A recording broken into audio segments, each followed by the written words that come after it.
The Horrible Gamers podcast may contain content not suitable for all ages. Listener discretion is advised.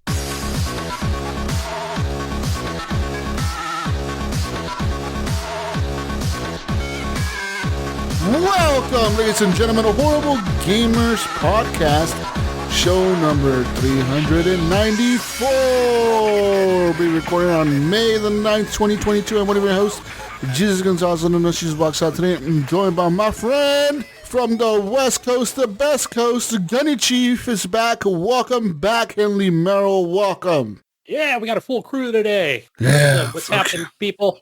Yeah, welcome, Gunny. Welcome.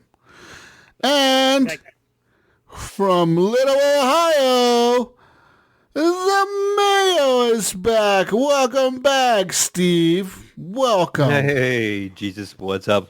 I got all my farm work done. Put my straw hat away.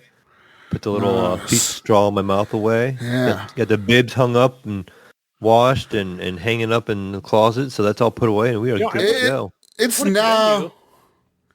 It's now time for you to reap your rewards of all that hard labor you just did. Isn't it like pretty close to it's like summertime where everything grows out? You're starting to plant now? Yeah, because right now is when you start planting. I don't know anything about farming. Gunny, when do you start planting? I think now. Now? Right in our spring, you plant. We heard it here, ladies and gentlemen. First from Gunny. We have a lot of agriculture here in California, Gunny, but not corn. See, Gunny is old enough where I think he would have been a farmer as a child, doing child labor for free. Is that true, Gunny? For free? I don't think so. Maybe for games or food. Yeah. Yeah. Anyways, welcome. Now all of a sudden I'm sitting there picturing Gunny like behind a horse with like one of the plows, like the old manual style plow. Yeah, like those two big straps on my shoulders. Yeah. But like Gunny's like a little kid, but he still has like the same face of an old guy. It's just him and a plow back in the day.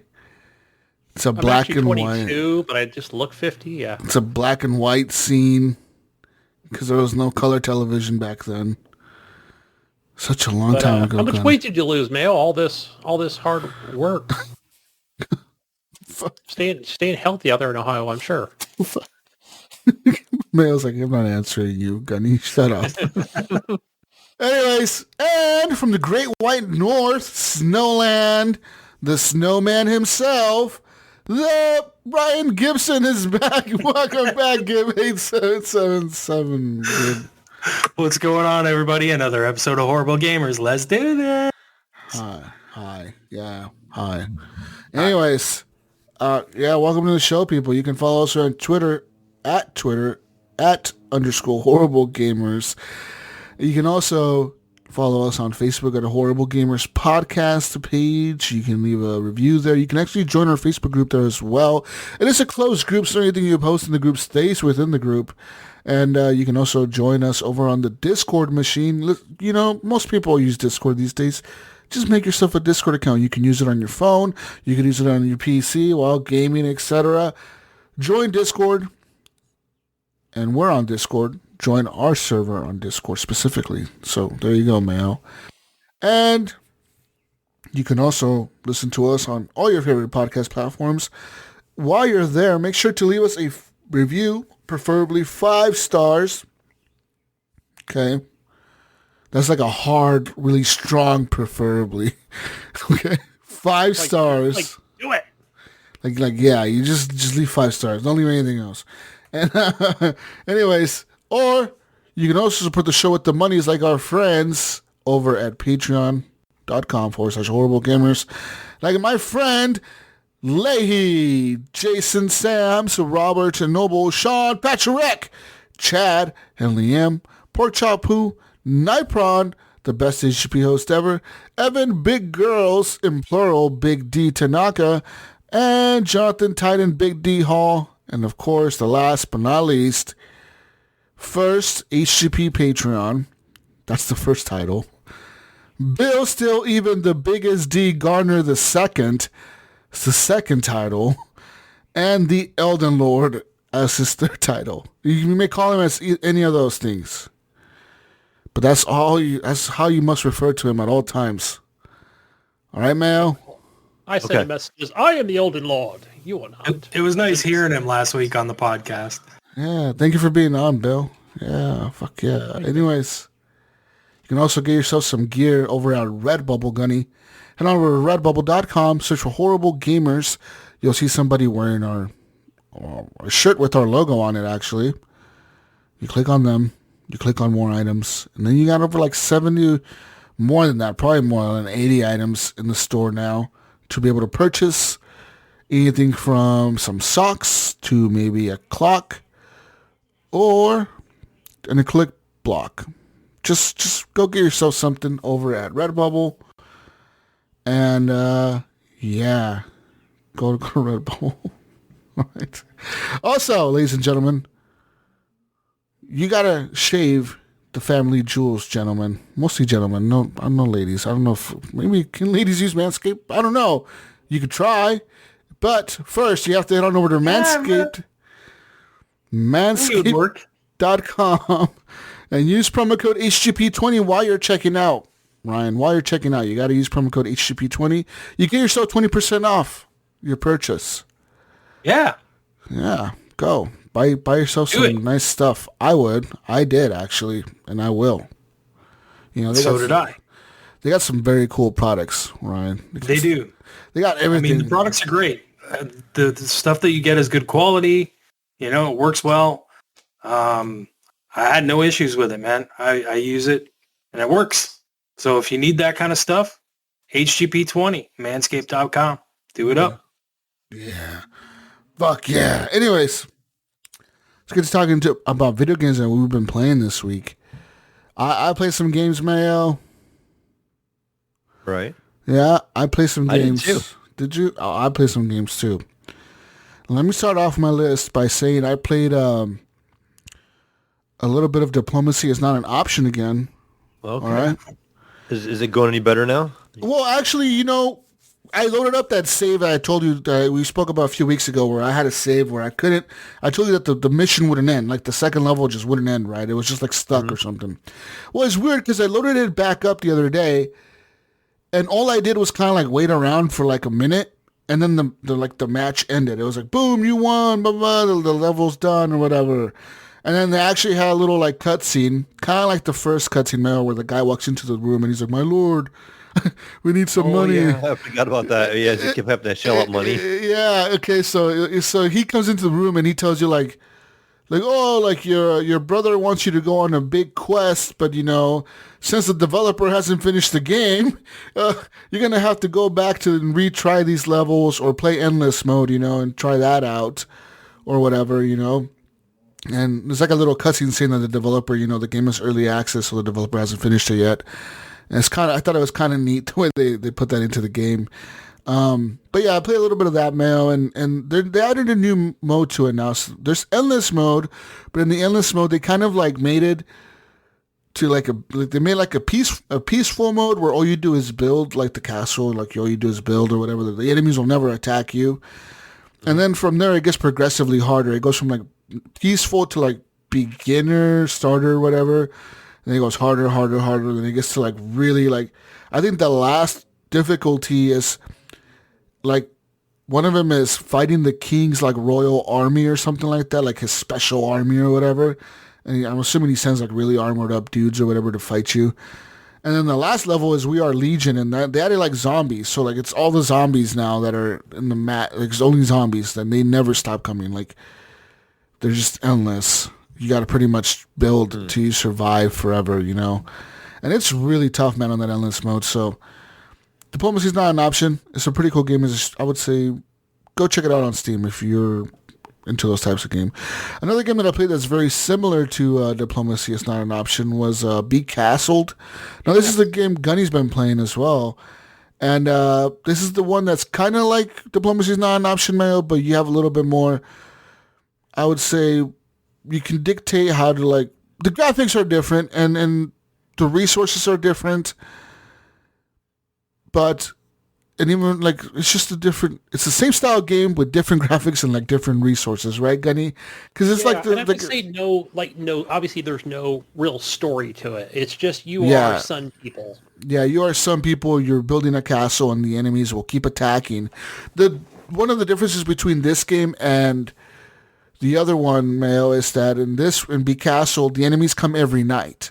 So during nighttime, the enemies will always spawn and attack you, but the game always has a marker on the map as to where the enemies are going to spawn before nightfall arrives. So you kind of have like an indicator on your map or whatever, or on the screen or whatever. You have an indicator in the game that shows you where the enemies are going to be coming from when the nighttime falls. So you have enough time to move your army and like move all your shit over there. You know what I mean? And so yeah. Anyway, so play some more of that, Gunny. And Becastled is actually pretty like they've done a good job since the last few times I played it, to where they actually did update the game, and it kind of runs pretty good now. And you know the difficulty is still there, but it's just everything's more balanced because they've added more resources to the game as well. Like you can now like have different types of like farmland, and you have an upgrade like a tech tree now and all that shit. Oh, that wasn't there before, Gunny. That was cool. I did like that tech tree that they got. So it's like an added, not a difficulty, but more like, hey, instead of just handing it to you, like earn it, like it's another screen you can go into and decide what you want to, how many points you want to put into what to upgrade first or to unlock. Yeah, you unlock it first and then you upgrade it. Yeah. But yeah, I did pretty good on that game. I actually got pretty far. Like I got to a point where like I had enough resources where my people weren't dying. I had a big enough army that would always defend and like just fuck everybody up. And like all around my castle, Gunny, I put up towers, and on top of the towers I put ballistas. Like those fucking big things that shoot like those are giant awesome. Javelins or whatever they shoot. Yeah, so like I put that like all around my castle, like so anywhere the enemy spawn, that shit would just start taking them out, And yeah, so I played some of that. Now one thing I was going to say, Jesus, real quick, was my problem was I was treating it like Satisfactory, and where I would just kind of walk away for 5 minutes, come back and go, oh my gosh, I forgot it's not a game that, I can't just leave it running when, the enemy comes at night.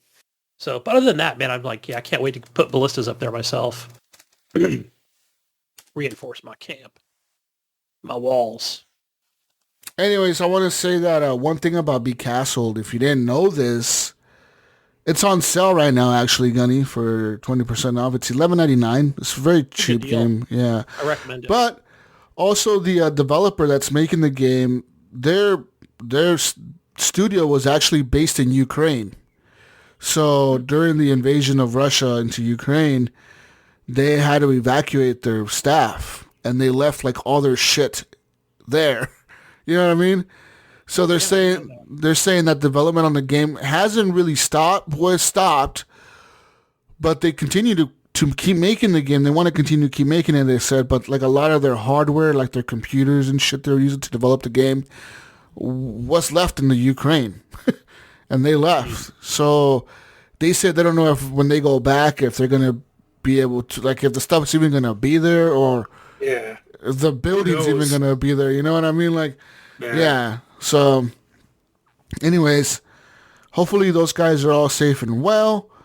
And yeah, they said that,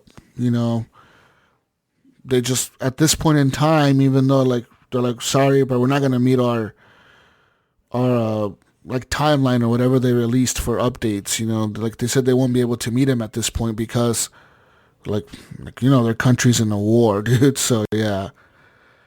Anyways, just in case you didn't know, Gunny, No, I did not know that because I don't go to the store page. Like once I buy a game or whatever, yeah. Like bam, I just go in and hit play.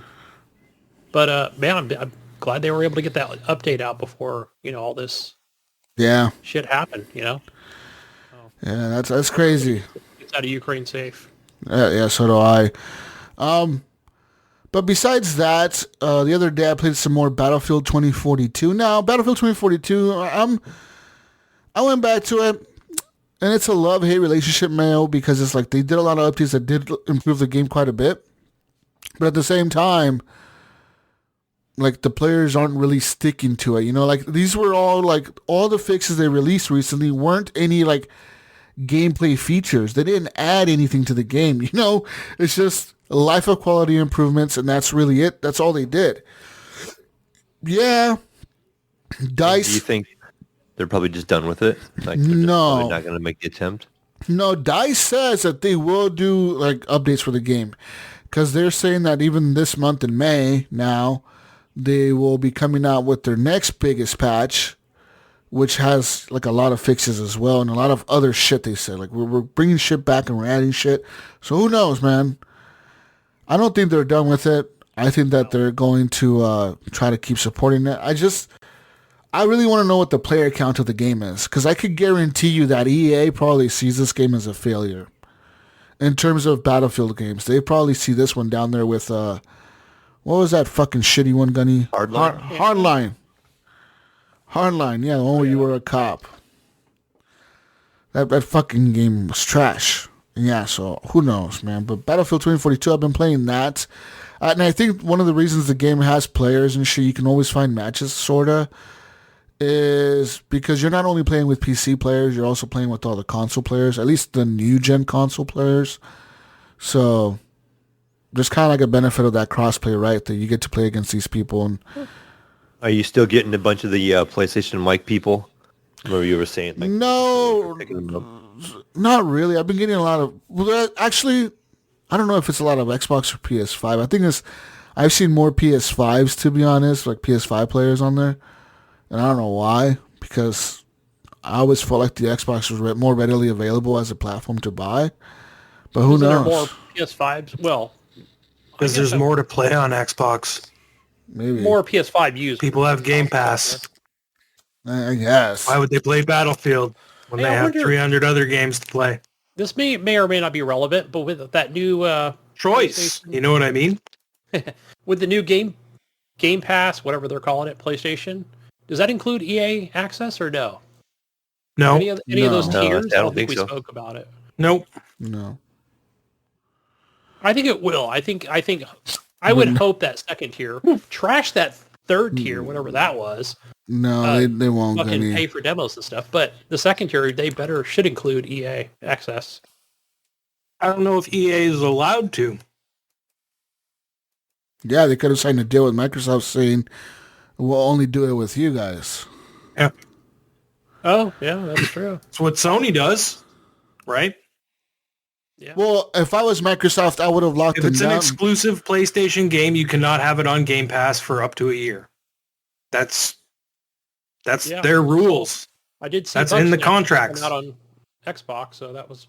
Well, that's been longer than a year, hasn't it? What? Bugsnax. That was longer than a year for... and over a year. Yeah, over a year, yeah.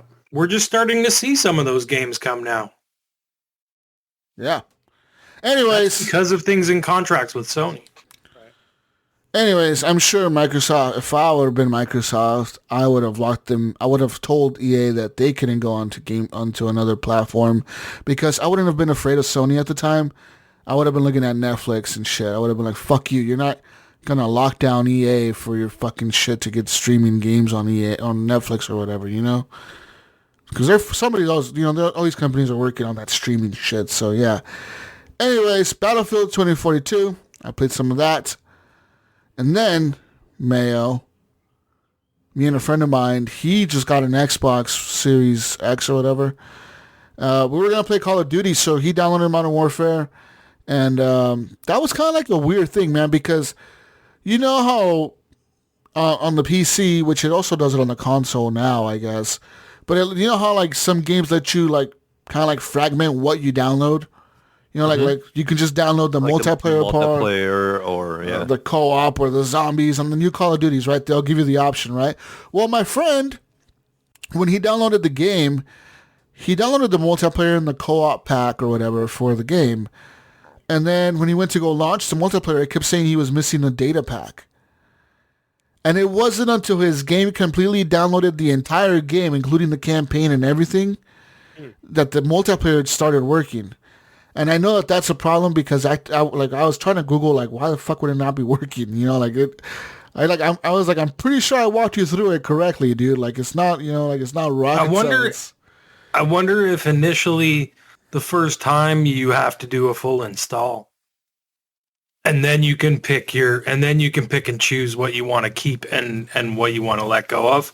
Maybe because maybe like the launcher, because you need the launcher, right? Yeah. Because you can, once you get into the launcher, you can launch into any of the parts of it, right? Yeah. So I'm wondering if that initial install has to happen the first time in order to get everything to work properly. But the game would actually launch, and he was actually able to get into like the menu where it shows all the games. Yeah. But when you clicked on the multiplayer thing, it just would tell him that he's missing the data pack to install it. So when he finally installed everything, it worked. Now, I did Google this issue because we were trying to figure out why the hell happened. And pretty much people are having the same issue. And Activision said it happened after their last major update to Warzone or whatever, and to Call of Duty Modern Warfare specifically. So they said that they're going to figure out what's wrong with it or whatever and try to get it back up and running well. But yeah, we played some Call of Duty Modern Warfare, man, and that game fucking holds up, dude. Oh man, I was so into it. I should try to jump back into it. I haven't played it in quite a while. God, that game still holds up, dude. It's so good. So I was playing that, and then we played Fortnite. So we actually went in there and we played the no build free whatever fucking Royale or whatever, and we did pretty good, dude. Like we actually won one of the matches, and the rest of them we either came in like third place or second place. Like, so it was always down to the wire. We did pretty well most of the time, and we actually won one.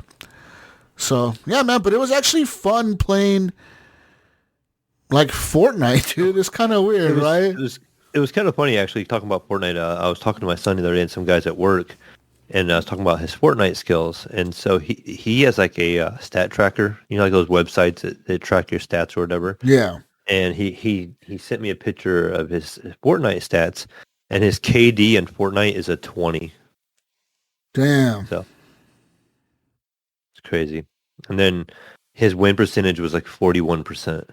So that's pretty fucking good. Is that your kid's stats? About how we had, yeah, that's Greg who played with us that time. Yeah, no wonder, dude. It felt like we were just walking around, Ryan. It's like we're walking around and our bodyguard is killing everybody around us, and we're just walking through the bar. He wouldn't let anybody even close to us. He's all John Wicking everybody, and you're all just walking around behind him. Yeah, he's like protege, his fucking entourage following behind. We're just walking behind him, and he's just like taking people out like fucking 300 meters out and shit. Like, what the fuck? It almost sounds like we were bait Jesus. Yeah, he would just kind of let us walk around. I mean, where you walk up, you're just kind of grabbing whatever's on the ground. Yeah, it's like he's using us as bait. Hey guys, come over here. See, there's somebody fucking. He would even spot people that I couldn't even see. I'm like, where the fuck are they? He's like, oh, I got him. Oh my God. I wasn't even, like, it came to a point where I was just walking around breaking shit and opening everything because I was like, I have literally all the time in the world to loot everything right now. I could do whatever I want and I won't die. It's like we had a cheat code on. Like we just had like an invisible shield around us and nobody was going to bother us. Pretty much is what it was like. Hide behind this tree. All right, Jesus and Mayo, I'm going to drop you off at this house. I'll be back. You kids, just stay safe in here. One-man army over here. Yeah, so that game, Fortnite was actually pretty fun, man. I'm like, I legit had a good time. And he convinced me to re-download World War Z. And I was going to see if you wanted to download that, man, so we can play, man, because you know what? I really feel like playing some fucking World War Z. That's a good zombie game. Like, it is. It's a cheap one. You can find it pretty cheap everywhere. I believe it was in Game Pass at a point. Maybe it still is. I think it left. I think it did leave, but it was also given away on Epic, I think, too. Yeah. We all bought it, I think. Didn't we all buy it? I think, geez, you convinced me to buy it. I bought it, yeah. With your I bought it as well. Yeah. I don't think I have it on Steam. I bought it on the Epic. Well, it's not released on Steam yet, I don't think. Or it's Epic. Oh, is it on the Epic Game Store? It's only on the Epic Store right now. Yeah, it's exclusive. But the game is really good, man. Like fucking goddamn World War Z. The zombies are so cool when you see them pile up and like they're, the World War Z tower thing. Like they do that shit. They're all crawling all over each other trying to get up the walls. Yeah, that's sick as fuck. And then you throw grenades at them and you just see them fucking fly off. You're like, yeah, fuck you, zombie. But yeah, cool games, man. Cool. Yeah, get on that. We get on that. What is it called? Is it the grenade launcher thing? Yeah. Right. Probably launches about 15 fucking grenades at him before you have to pick your weapon up and start fighting. That's fun. That's what I've really been playing, man. I want to play that new the new samurai game on Game Pass. I actually played a little bit of started that today. Oh, okay. Well, you guys started it. Well, why don't you guys talk about it? Because I want to play it. I only played the opening scene to it. Yeah, I just got a little bit into it right before the show. The only vibe I get, it's in black and white. I don't know if it goes to color later. No, it does not. It stays in black and white. It stays in black and white? Okay. Did you play it, Ryan? No, I haven't played it yet, but I have seen it. I'll talk about it next week. I just kind of started it up on the PC Xbox Game Pass because I didn't have room on my Series S. But, see, what I did, actually, I fired it up on my Xbox One X on my OLED. So, yeah, and see black and white on your OLED. Oh, yeah. So the game Jesus is completely in black and white, but it's very cinematic.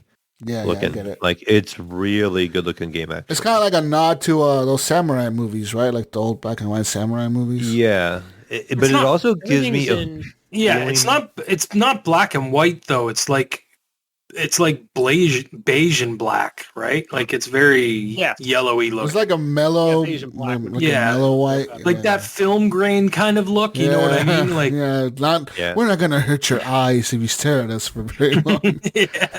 Yeah, but it is very, very good looking game. It actually is a unique look to it. Is it a Jesus game? I think it is. Am I fucking people up as a samurai, Gunny? No, Jesus, I'm hearing is limited, but think what's it called? Ghost of Tsushima 2D. Yeah, I'm in. Fucking sold. If Ghost of Tsushima came out on PlayStation 1. Think of the Ghost of Tsushima version of like those Assassin's Creed games that were 2D, remember? Or a mix like of Assassin's Creed China and stuff like that. The black and white game. I'm trying to think. Except it's not really a side scroller. Inside? More 2D. Inside. Yeah, it's kind of like something like that art style with Ghost of Tsushima feel and like story and look kind of, And the little bit I played at the beginning, they give you the story as a kid when you first start off. It's like a flashback, and you're kind of running through this town. There's like, it feels pretty interactive. It's not like really interactive, but I guess it's like immersive. Like there's people talking, and there's markets around, and you're kind of walking through this town. Even though it's kind of like a set camera, and you're just moving your character around this area, it's like at 2.5D, like angle. It had a nice feel to it, and it actually felt bigger than it was. And I did feel hindered a couple times by the camera. I'm like, I wish I could see a little better what was going on here. It's like the character sometimes is really far in the background, and you like as you're moving forward and stuff. But it seems like it's gonna be something I'm really gonna enjoy. I did hear it's only like a 4-hour game, so it's gonna be kind of short. Yeah, but it might be like one Japanese, English subtitles. Yes. So everything is spoken in Japanese and the kid's I would say he's very heroic because he's with his, I don't know who it is, his sister, girlfriend, and he's like, stay back, stay safe. I'm going after him, and he goes after the enemy. Let me tell you, like, oh yeah, fuck yeah, he's like, I'm gonna go kill him. Kind of sexist shit is that, Gunny? Some fucking what is? You stay safe, and you tell the women to stay back and stay safe. What if the guy needed to stay back and stay safe, huh? She doesn't have a sword. Maybe she can kick enough ass. Maybe you just hand her the sword and let her go. Yeah, haven't you ever seen those Disney movies? Anyways, maybe she'll Kill Bill everybody. Oh shit, that movie's sick. Those movies both of them are sick. Yeah, I haven't unlocked any skills or I haven't seen any of that stuff. I've just been. It's a super quick tutorial. I do like that where you kind of start out with whatever, who would be the guy that trains you? Dojo, whatever. He's like, yeah, like just block LB on the controller. Yeah, right. So right trigger or A, whatever to. So pretty simple, and then boom, the game starts. So I was like, oh, nice. I don't have to go through, show me 20 different moves. So that was cool. Yeah, I think the combat's kind of limited. That's probably the biggest strike against the game. But I think it's just more the visual art of it and just kind of playing through it, and the story that it gives you is probably its biggest. I'm good with that, Mayo, because it's like, okay, don't try to be a Street Fighter, you know? Yeah, I am too. Like, it looks impressive enough. Like I said, it looks unique enough that I think I would enjoy it. Because it's kind of like a visual novel of combat, the way I'm kind of looking at it. Yeah, that's what I was hoping, because I kind of want to play this too, but I hadn't, because I thought that it was going to be a little more difficult, and I just haven't bothered to try it yet. So like the control so far, this is what I've learned so far. You have a light and a heavy attack, and then you have a block. And a block. And so, yeah. And then you hit, I think it's the X button. I was using a controller because I was on the Xbox, and it will turn your character around 180. That's pretty much it. So like enemies can come up behind you, so you hit the X button, it'll turn your charter around, and you can attack. Yeah, and then you face the other direction. Because everything is side karate style. So no 3D really fighting going on there. I think it's just all people on your left and right, and you're turning left and right. But the environment does have times where you're kind of moving back a little toward further. You. Yeah, it's not like a super close up. Okay. You see more environment. I'm already in, man. You guys told me samurai, and I was in. I mean, that's all it took. All right. That's all it took, Ryan. You got. I mean, how do you think Cyberpunk got me? They showed me that samurai jacket guy, and I was like, I'm in. Fucking samurai, bro. I'm in. Haven't you played that? Why didn't we play that game that's on Game Pass? I can't remember what it's called. It's like a samurai. It looks like I think we called it a knockoff of Ghost of Tsushima. Oh, there's a samurai game on Xbox. It's a knockoff? It starts with an A, and it's the second one. Oh, I know that sounds horrible. Oh, yes. I know what you're talking about. Arami or something like that. Yeah, it was hard to say. I was trying to remember what. That might be a Jesus game. I don't know. That did not grab me at all. Yeah, me either. But yeah, I don't see it on PC. I know I played it on the Xbox. It's like one of those like Japanese hack and slash games or whatever. Yeah, it's one of those. Kind of. To me, it was more of a stealth game. Ninja type style games. Oh yes, it's a little stealthy. Go up on the roof and then drop down on an enemy or sneak up behind them. Yeah. You're not very noble. Oh, whoa! You wouldn't be noble, Jesus. You know about honor, huh? Oh, yeah. Okay. You want honor, you want to come straight out. You want honor, male. You got to fight like a man. You go knock on that big army's door, and you tell them you want to fight them all. I'll bring them out, and I want to take a spear right through the heart. Boom. You don't fucking like sneak around and burn the camp down and kill everyone like that. That's pussy shit. I want to say it looks like it's called Aragami 2. It's ARAGAMI 2. I don't recommend it, but you can try it. You can play it on the cloud, Jesus, on your PC, actually, I think. Cloud on your laptop. This isn't samurai, bro. This is ninja. What are you... Well, I guess it is. I was just trying to go off top of my mind. I want samurai, motherfucker, not pussy ninja shit. What is this? Like I said, they show a samurai, don't they? Yeah, look at the trailer. It's not a fucking samurai. It's a fucking ninja. Let's go. Ryan, is it a fucking ninja or a samurai? What is it? I don't know. I'm not watching it. He's got a full mask and stuff on. Ninjas don't have masks like that. It's got the horns and stuff on it. I don't know, man. I think you know what? Jesus, just play it. Just play it like a samurai. Right? You don't have horns. Isn't that a Ronin though? You don't have to get the take on him. Maybe. Yeah, I don't know. But anyway, yeah, maybe that's Jesus game. I don't know. It's too stealthy looking for me. Okay. Yeah. What else you been playing, Mayo? Oh, let's say there we go. Look, there you go. Gunny? Oh, what have I been playing? What else you playing?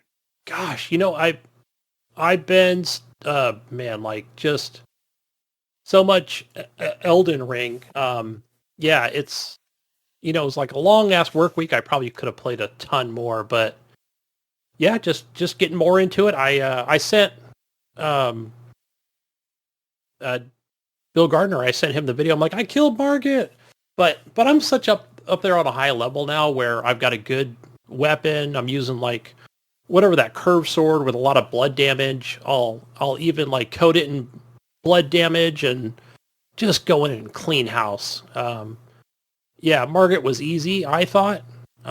Using the right, Ash of War or incantation or whatever, where you call on your, the soul thing or whatever. And yeah, I was beating dragons and a little bit of everything else. And the only one I can't beat is Godric, the Grafted.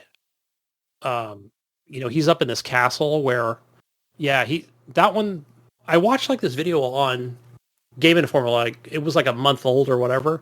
Yeah, we find this one's easier than Margit or whatever, but maybe I'm just doing it wrong because I'll just talk about that for a minute where. Yeah, it might have been before the bosses got patched. Yeah, so this and it was a lot easier. He might have been, because I try not to look at videos that are like, when it shows on YouTube, a month ago, but it could have been, 2 weeks or a month and a half. But, and I'm not really trying to cheese any boss, if I don't have to, if I can just fight it naturally with all the shit that I've earned, I'm going to go in there and just, fight it with all the stuff that I have. And, but one of the things, he picks up like this dragon arm, like halfway, once you get his health like halfway, and he's like, yeah, power of the dragons. And it's like, obviously it's going to shoot fire and, do tons of damage to you.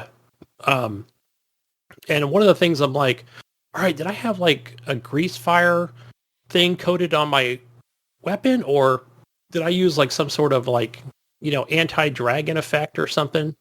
Because you're using like, basically you're using like potions or whatever. You can use potions you put on, just before the fight.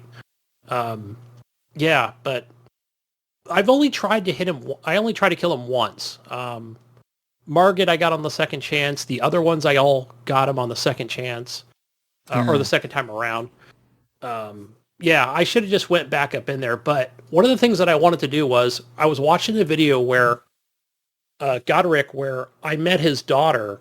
That she's located. It's a big castle. So, and I think she talked about, helping kill her dad or whatever, or get rid of him or something. And one of the videos was talking about that, where you can call on her to bring her into the fight. But I don't know how that works. I really, really, really want to do that. Not that I need her help. I just want that to kind of happen, to see this thing all the way through.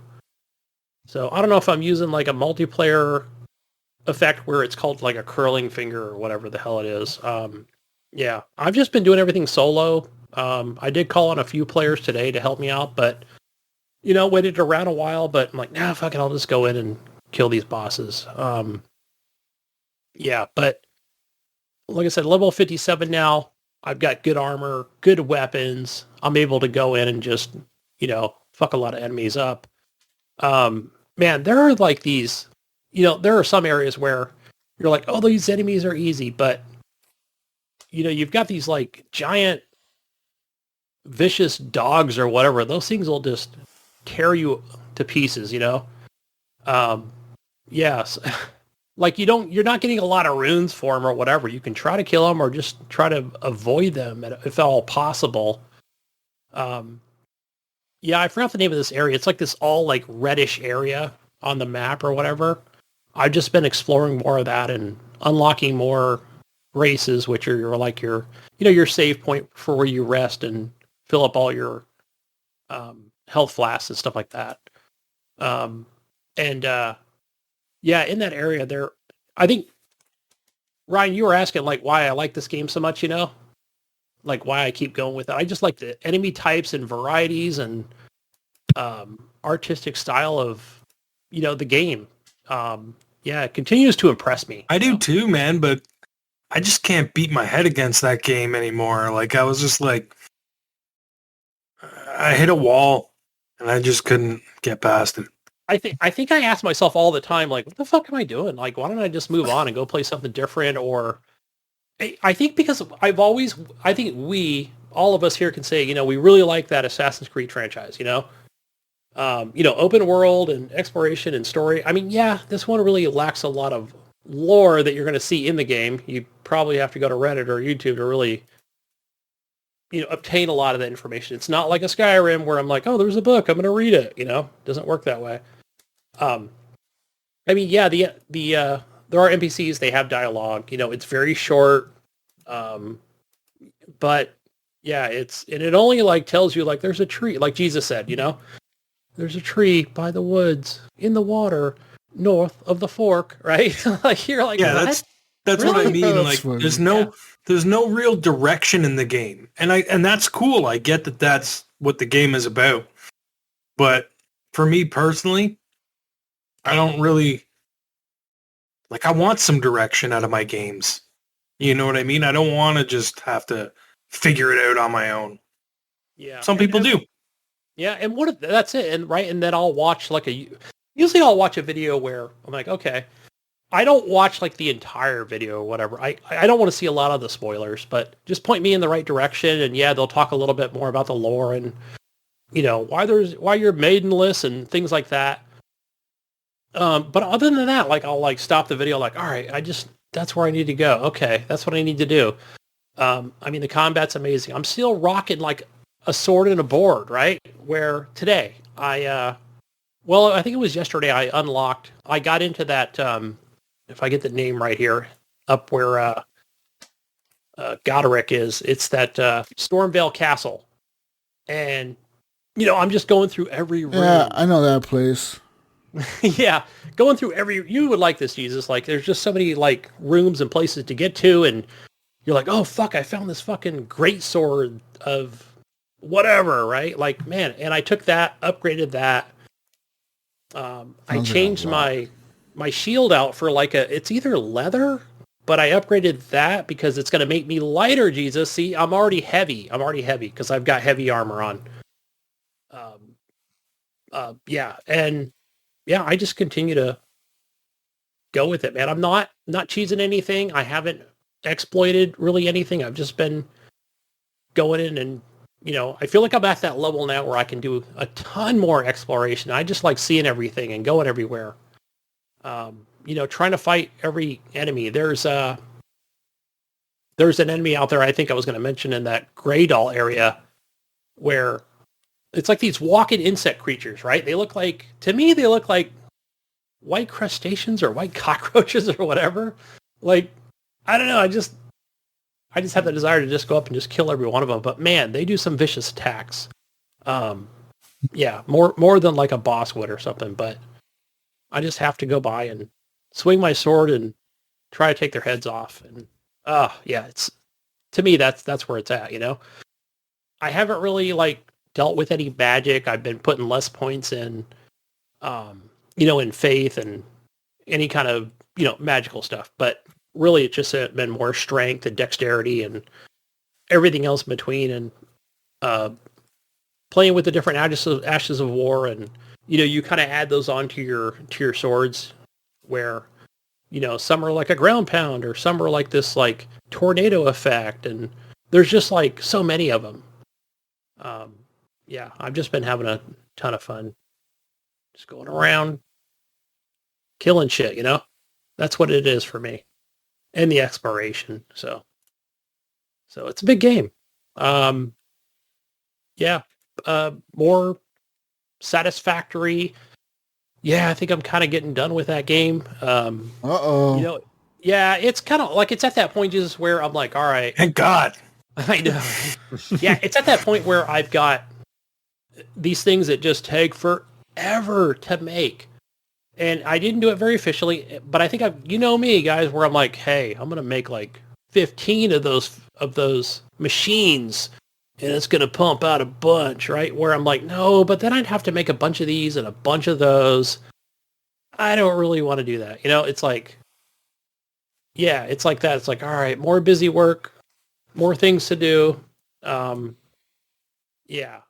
don't know. It's like, do I make nuclear power? I do have to do it for the last tier. I've mentioned this before.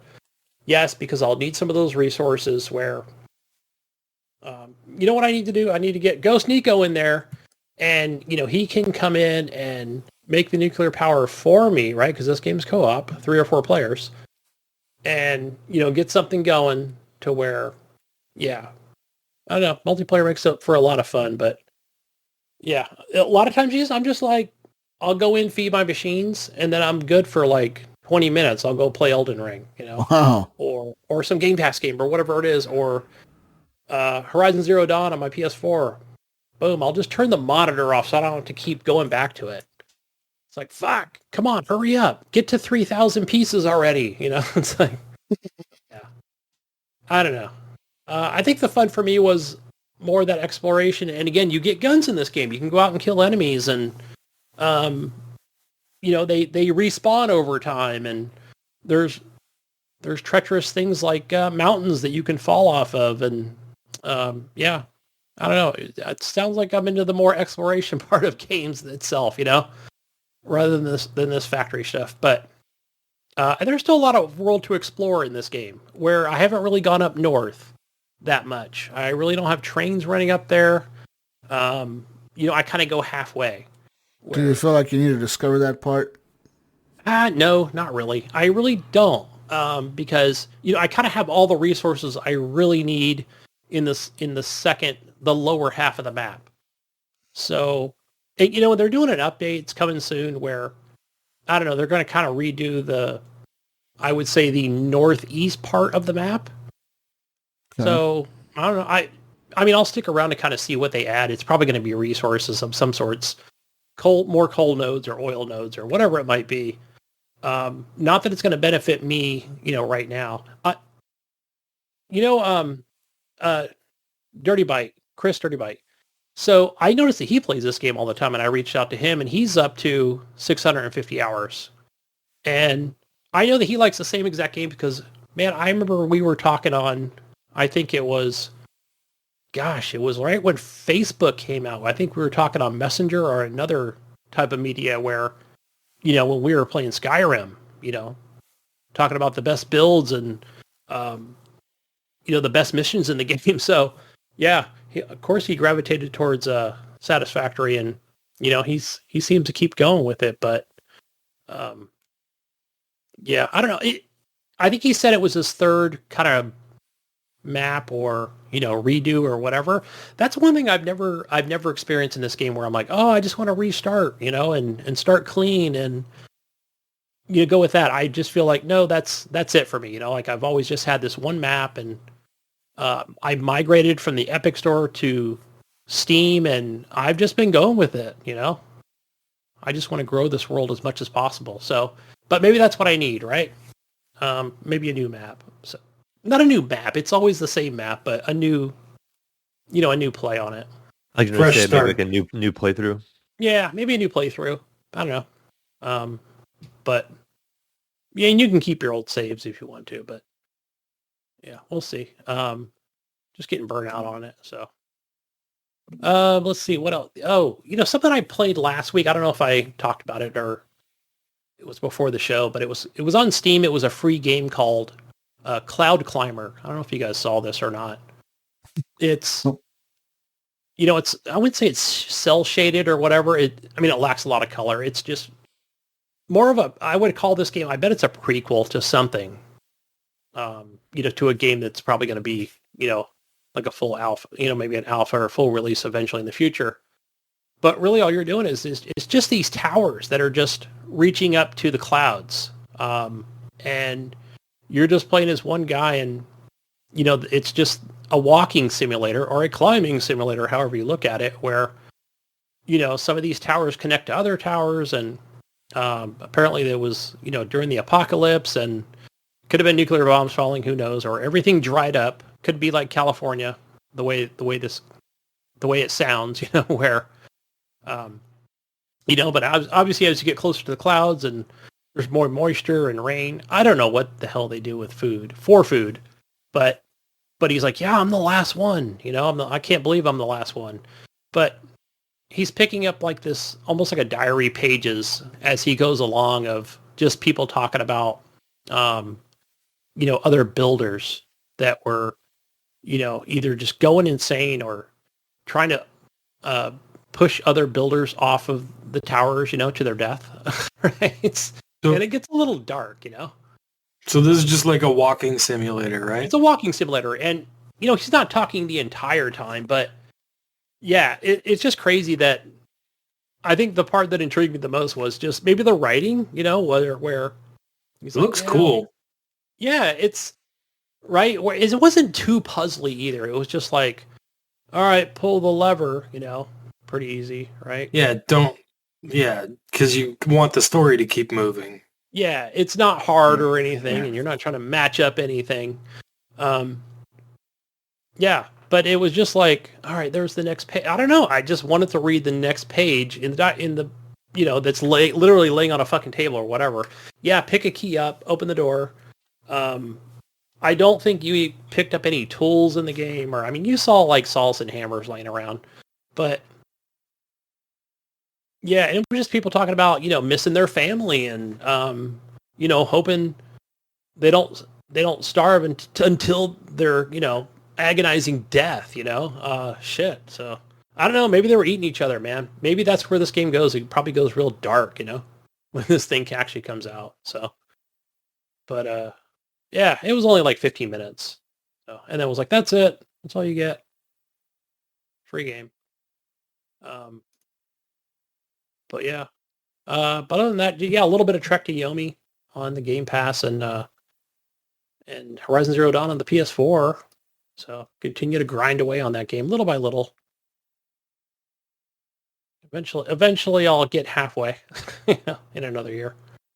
So, I was going to mention about the PlayStation 4 was, Jesus, you probably have this app on your phone. It's the Comcast Infinity like app or whatever. Like you get a notification, it shows when somebody's connected to your network, right? Yeah. And the wife kept saying, "Oh, it shows like something generic model has connected." And I'm like, "Yeah, I don't know what that is, but I wouldn't delete it. It could be something we bought. It could be a fucking remote control. I don't know. I wouldn't block it. We might need it." So, but yeah, come to find out after Googling it, that of course it's the PlayStation 4 because it was like, it was either, okay, so Google says it's a PS4 or a Roomba. I was like, what? Either one of those two. Okay, I don't own a Roomba. Two like random ass fucking things. Random things. It may be a Camaro or it may be a Suzuki. Yeah, right. Totally don't know. different things. Like, yeah. what the fuck, dude? Like, but I was like, a Roomba? Who the fuck buys? Oh, but I did see a Roomba the other day in somebody's apartment. my buddy has one. My buddy has one. Says that he turns it off because the stupid shit would drive around and fuck up the walls because it kept bumping into all the walls. Aren't they like little black things? I'd be afraid I'd like slip and fall and break my head on the wall. Split my head open. Fucking Roomba killed by a Roomba. That would be Gunny's fucking death. I can't remember where it was I saw. If it was like a TikTok or somewhere I saw there's a news article or something where their lady was sleeping and it ran over her hair and it like wrapped her hair she was sleeping on her floor, dude. She was sleeping on the floor? Yeah. She must have been, yeah. And it like ran into her and it just basically wrapped her hair around the inside of it. And so she was like stuck to it. And it was I remember like something like that happened to me when I was a kid. I remember, I don't know if you guys remember this old toy. They had this old RC controlled car called a Grasshopper back in the day. It was like a little doom buggy. Yeah, I remember those. And it was considered really powerful. And I remember getting this thing for Christmas and I got it out and we got it charged. And like the next day, my brother and I were playing with it. And my parents had these cats, and this one has really fluffy cat, it was all white and had a really fluffy tail, and he kept running over its tail. Well, its tail the fur got stuck in the axle of the car, and so it like wrapped around and knotted it into the axle of the car. And so the cat starts running, it starts freaking out, and it's like banging it into the walls, and pieces are busting off of it, and the cat was just freaking out, and the poor thing had its car stuck to its tail, and and my poor toy was like a day old, and it was dead already. I was so excited to have it, but I just remember that fondly. This cat running around, just banging this car against the walls and just breaking it to pieces, and they had to like pin the cat down and try to cut the fur out, from the axle. But God. Let me guess. Your parents threw that toy away right away or something? It was already done. Like it was already all busted Oh, up. really? Yeah, Cat like beat all the the shit body. out of it. Yeah, like it was just like all the pieces were broke off of it. There wasn't like a body left to it because it was like plastic, you know. Yeah. The motor and stuff, yeah, and the drivetrain of it, you could say, was still good. But you know, who wanted to play with a car without a body on top of it? You know, so. Yeah. But the good old days. Anything else over there, Gunny? No, that's pretty much it, I think. Yeah. What do you got, Ryan? Oh, what do I have been playing? I've been playing a lot of Rogue Legacy 2. Oh, I've been yeah. having a lot of fun with that Mentioned game. It's very much the first game with nicer graphics and a few little tweaks and some new characters, or at least I think they're new. I never really got very far in the first one, so I don't know. But yeah, it's great. You know, it's all the same stuff where your heirs are taking over after you die, and it has all the weird, stupid craziness of like you never know what you're gonna get with your characters because each character has different traits, and you know you could go in and hey, everything's upside down because this person has vertigo. So like, you know, you have to play the game with the map flipped upside down, with the whole fucking screen flipped upside down. So you're like walking on the top of the screen instead of the bottom, right? But you know, then there's normal runs too, where you're just a normal guy with a fucking sword or whatever character you pick. I've unlocked a shitload of characters already. I got samurai or assassins and and I just got the boxer, which I don't really like very much. you just start off with 3. Yeah, I got the mage, but it's the castle that you're building. When you do a run and you can come back and spend your gold at the castle to like make the castle grow, and you'll unlock different boxes, and the castle will grow bigger and bigger each time you open up a new one. And then you can also spend them on the two store guys before you go into your run. And that stuff is like modifiers that what is it? It's resolve, I think. You have so much resolve, and you can put modifiers on it. It'll take your resolve down, but I don't know. There's a lot of weird stuff in it. And I think that might be new to Rogue Legacy 2. I don't remember that being in the first one, but anyways, and then you go on your run and you remember all the gold that you have on you before you leave gets taken away by the guy in the boat, and he throws a little bit in your little safe if you're lucky, if you have it unlocked, and then you go on your run, do another run. I was gonna ask you if so you got to unlock a safe first, and then he'll put. Yeah, I think it's one of the upgrades you can spend coins on, and then you'll get it. But it's like and then you can keep spending coins on that upgrade in order to get more money back from him. You know, the more money you put out, the more money you'll get back, kind of thing. Because I think he gives you 10% of whatever you give him. Yeah, it just seems like Something a like rip-off. that. Like, give me all your money to go on the ride, you know, to be taken to, your next adventure. Well, it's part of the game, right? And sometimes you'll have like a decent amount of coins, but you don't have anything you can spend it on. So you end up having to give it to him. Yeah, because you could have 0 and you're still going to take you to the destination. But there's upgrades where you can, like, you get stuff for doing that.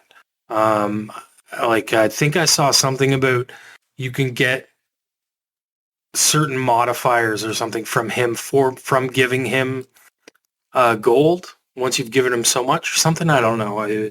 Something I just read over quickly before I went into a run. But yeah, I've been really having fun with the game. If you liked Rogue Legacy, you're gonna like this. It was a fun game. Yeah, and it's crisp and sharp looking for. Yeah, it looks a lot better than the first one. Yeah. Like a lot more crisp. That's the biggest. Like that's the biggest improvement is like how crisp everything is. It looks really nice. It's got a nice shine to it. Yeah. The damn, now I forgot what I was going to ask. Oh, I think either I read it about this game or heard about it, but after playing it a couple times, but the damn, now I forgot the question, Brian. Never mind. Fuck. Wow. No, I know what it okay. was. Was it Oh, what was a baby? Was it a baby mode or whatever that they have, or was that something they always? This is new for Rogue Legacy 2. Yeah, I just Rogue remember Legacy seeing it. 2 has a thing where you can go in and change. They're called house rules, and you can go in and modify like enemies do 95 or 75% damage or 50% damage or 25% damage or whatever you want to make it. Like It was more of a custom. you can make them as hard or as easy as you want now. I left everything at 100%, like just where it is default. I went in there to look at it, but I was like, I'm having fun playing the game on this difficulty right now, so I'll just keep going. But I haven't been able to beat a boss yet. I've made it through the first area and cleared the whole thing out, and then got into the second area like about halfway before I died. Oh, and there's lockdowns too, right? Like you can do that thing like you could in the first where you can lock the map. If you have a map that you're doing really good on, you can lock the map, but you have to remember that every time you do a run, you're going to lose more gold because the guy that locks the map takes 10% the first time and then 25% the second time and then 75% the third time and then 100% of your gold any time after that. Like you won't even gain gold if you go into it more than like 3 or 4 times. So you kind of want to save locking that map down for like when you have a map that you know you're going to go after bosses in. You're not like gold farming or whatever, right? Right. Because the big thing in this game is to go in and just get as much gold as you can so you can get your upgrades up, right? And then one of the things you should upgrade first is probably your thing for how much gold you get back. And I didn't do that right away. I was unlocking characters and doing all kinds of stuff because I didn't really know. But now that I know, if I was going in, I would go straight into that constantly. But yeah, it's a great game. It's a lot of fun. Check it out. Rogue Legacy 2. For you, man. It's for you. Yeah, Also. it's definitely my kind of game. Yeah, I think you'd like it a lot. I think you'd like this game a lot too, though, Mayo. It's called Loot River.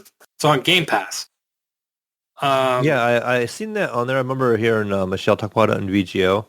Yeah, and I haven't gotten that far to it yet, but it's I've only played a little tiny bit of it, but it's really kind of cool how you're shifting things around. You're shifting the ground around underneath you, and like you kind of have to like puzzle your way through these sections. Even like feeding enemies towards you and stuff like that. Like you might slide over just enough for one guy to jump on so that you can slide back and the other guys will stay there and you can just fight the one guy and then like slide back, get another guy and slide over and just fight him because there's a whole group of enemies there, right? Like, and you can't take them on like by yourself, right? So you kind of have to one by one, like little weird puzzle things like that were kind of cool when I was playing it. But I only played like a little bit. I got to, I think I might have got the first like section done. And I was like, okay, I went back to playing another game that I was playing. But it's an interesting game and it's on Game Pass, so check it out. Loot River. I played through all of Tiny Tina's Wonderland. I have a few missions to clean up in that game, but I really enjoyed that game a whole lot. I know Gunny's talked about it. Yeah. You guys know I'm a Borderlands fan. I've always liked Borderlands. I know some people hate it, doesn't like the humor, whatever. I don't care. I've always liked Borderlands, and I always thought it was funny. Kill me. I don't care. Hey, are they going to add...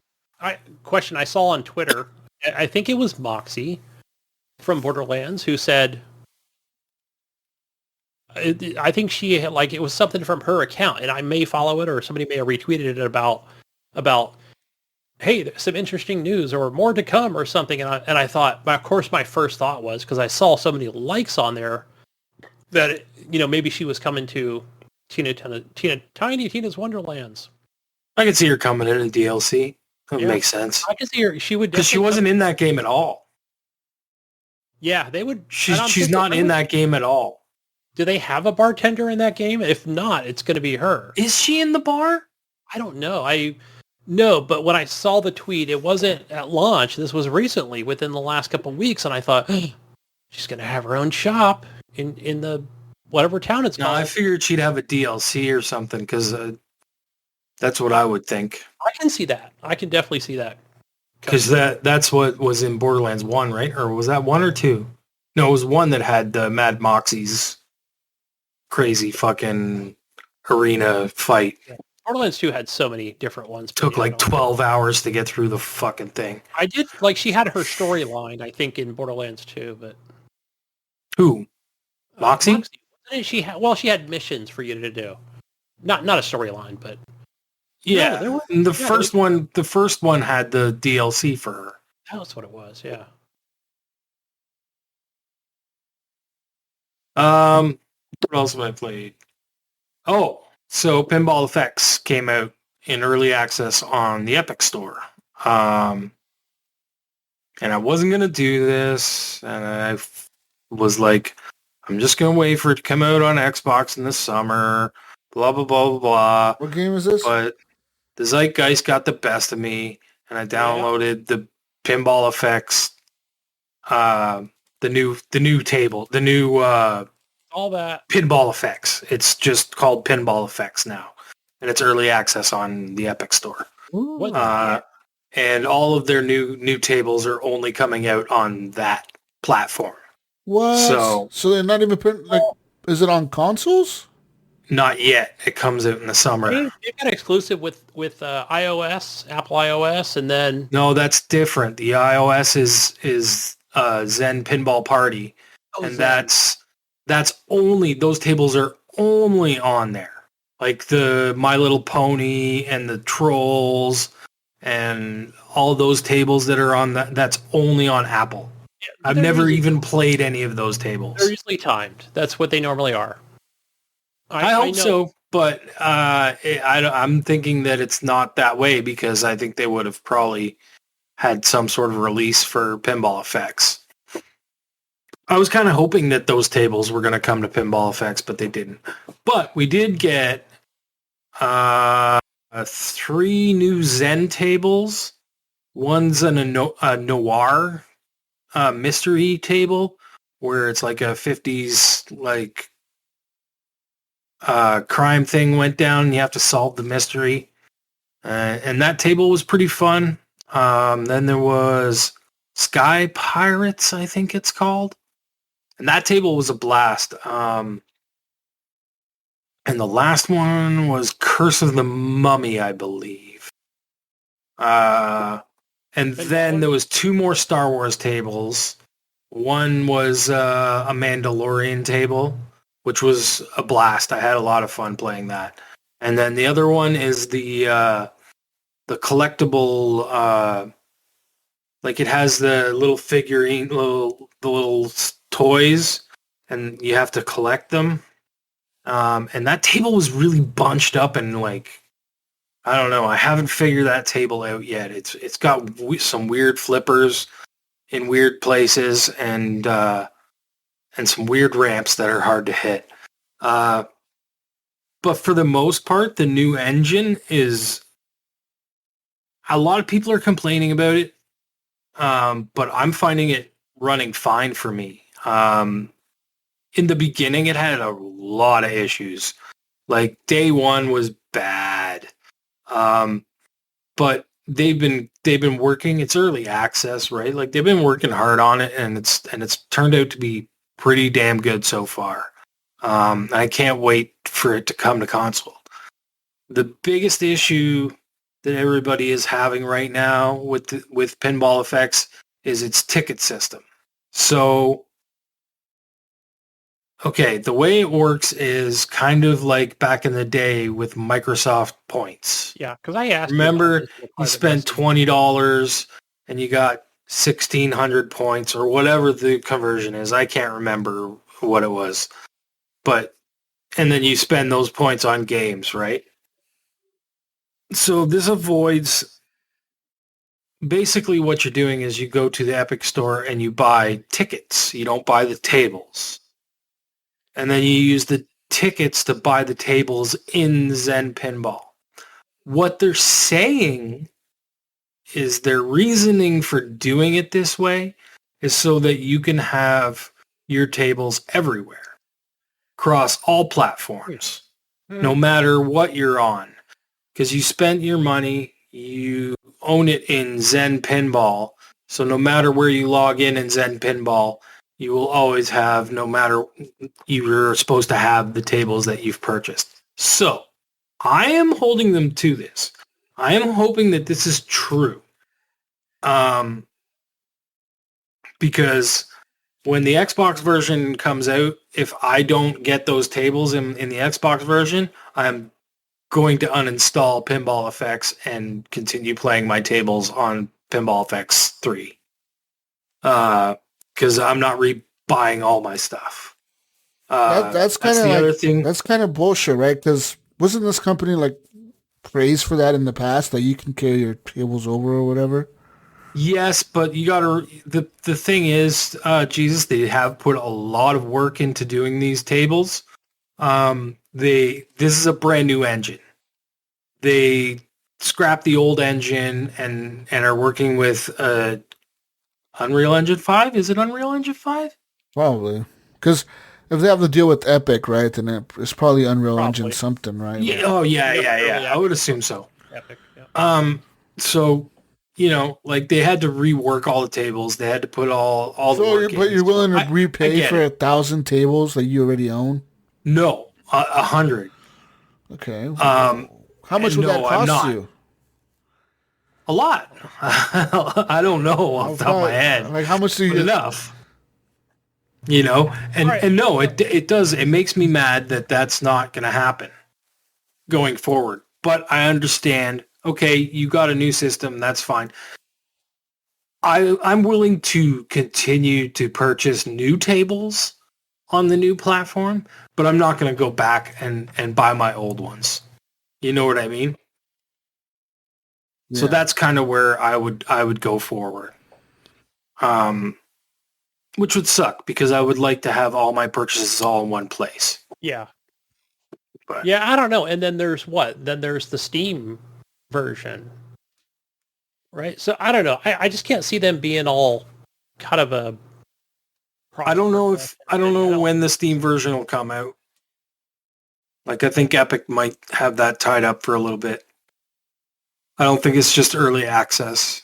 Yeah. I think. But I know what you're talking about, since I've played these games where, if they say that that's their plan and seeing how you can, if you're logging in with your, your Zen account, right? And saying like, all right, well, I think there's like an option to, what is it? Search for tables, get tables or something like that. Yeah. Tables you own, right? And it'll go out and it'll search and then it'll add them to your... And I think what they're trying to do is to make that database on their end so that no matter where you log into Zen, it knows that you own these tables and you can play them on any platform. But your old stuff doesn't come forward. Yeah. So I get it. It's kind of disappointing, but Zen's been making a lot of really weird moves lately that have kind of rubbed me the wrong way. Why do you think that's the reason? Why have they rubbed me the wrong way? No, like why are they doing it? Weird moves that you said. I don't know. It's just their business strategy right now. It's going in a different direction, and I don't really like it too much. But, has to do with a lot of exclusivity stuff, like the stuff with Apple. Like, that kind of really ticked me off because I was like, the majority of your people play on Android. your mobile users anyway. So now Pinball FX is only on Apple? No, just Pinball Zen Pinball Party, which has like a whole bunch of new tables that aren't on any other platform. What is it? Jesus, the Apple Apple Arcade. Apple Arcade, yeah. Oh, yeah. It $4.99 says a month here, or it says here $3.99 a that I month? have to subscribe to get it. But that means that it doesn't have any microtransactions, right? Because any game on here... No, it doesn't. Okay. All the tables are... Well, you tell me, Gunny. You've played it. All the tables are unlocked, right? Is it all you can unlocked? play any of them. Yeah, they're all unlocked, yeah. Okay, so there's not... Because, I would figure if it's behind the Apple paywall, I don't think they let anybody that's behind the arcade or whatever. Yeah, they're not allowed to have... Even I played... microtransactions. Yeah, there were a couple of games I played, like... what is it? The fucking bird game or whatever. Flappy Bird? No, not the one, where you shoot Angry it. Bird? Angry Birds? Bird. Angry Birds. Yeah. Yeah, and so what they did was they took the Something game, Bird. right? So the developer took the game, removed all about. You can just tell like how they removed everything, and then they added all of the bonuses and other birds and rocks and whatever crap Into the to game? it and bombs. So it's like baby mode, right? So you can not only right. So they just Yeah, you have unlock everything unlocked from the start. But I will say, Ryan, I think there's hope because there were a few Apple Arcade games that were exclusive, and who knows? That's the thing. When you make an exclusive game, they don't have to tell you, just like PlayStation and No, Xbox, but right? Zen has kind of said that stuff is like that's locked up. That's gonna be just there. Right, but I get it. They said it's just going to be there, but probably because they can't talk about it. I'm being hopefully optimistic here because No. I mean, right. like, So, I mean, I think yeah, see. no, that as long as arcade goes and people are paying that subscription fee, yeah, it could stay there for several years, right? Or until the subscription thing is no longer.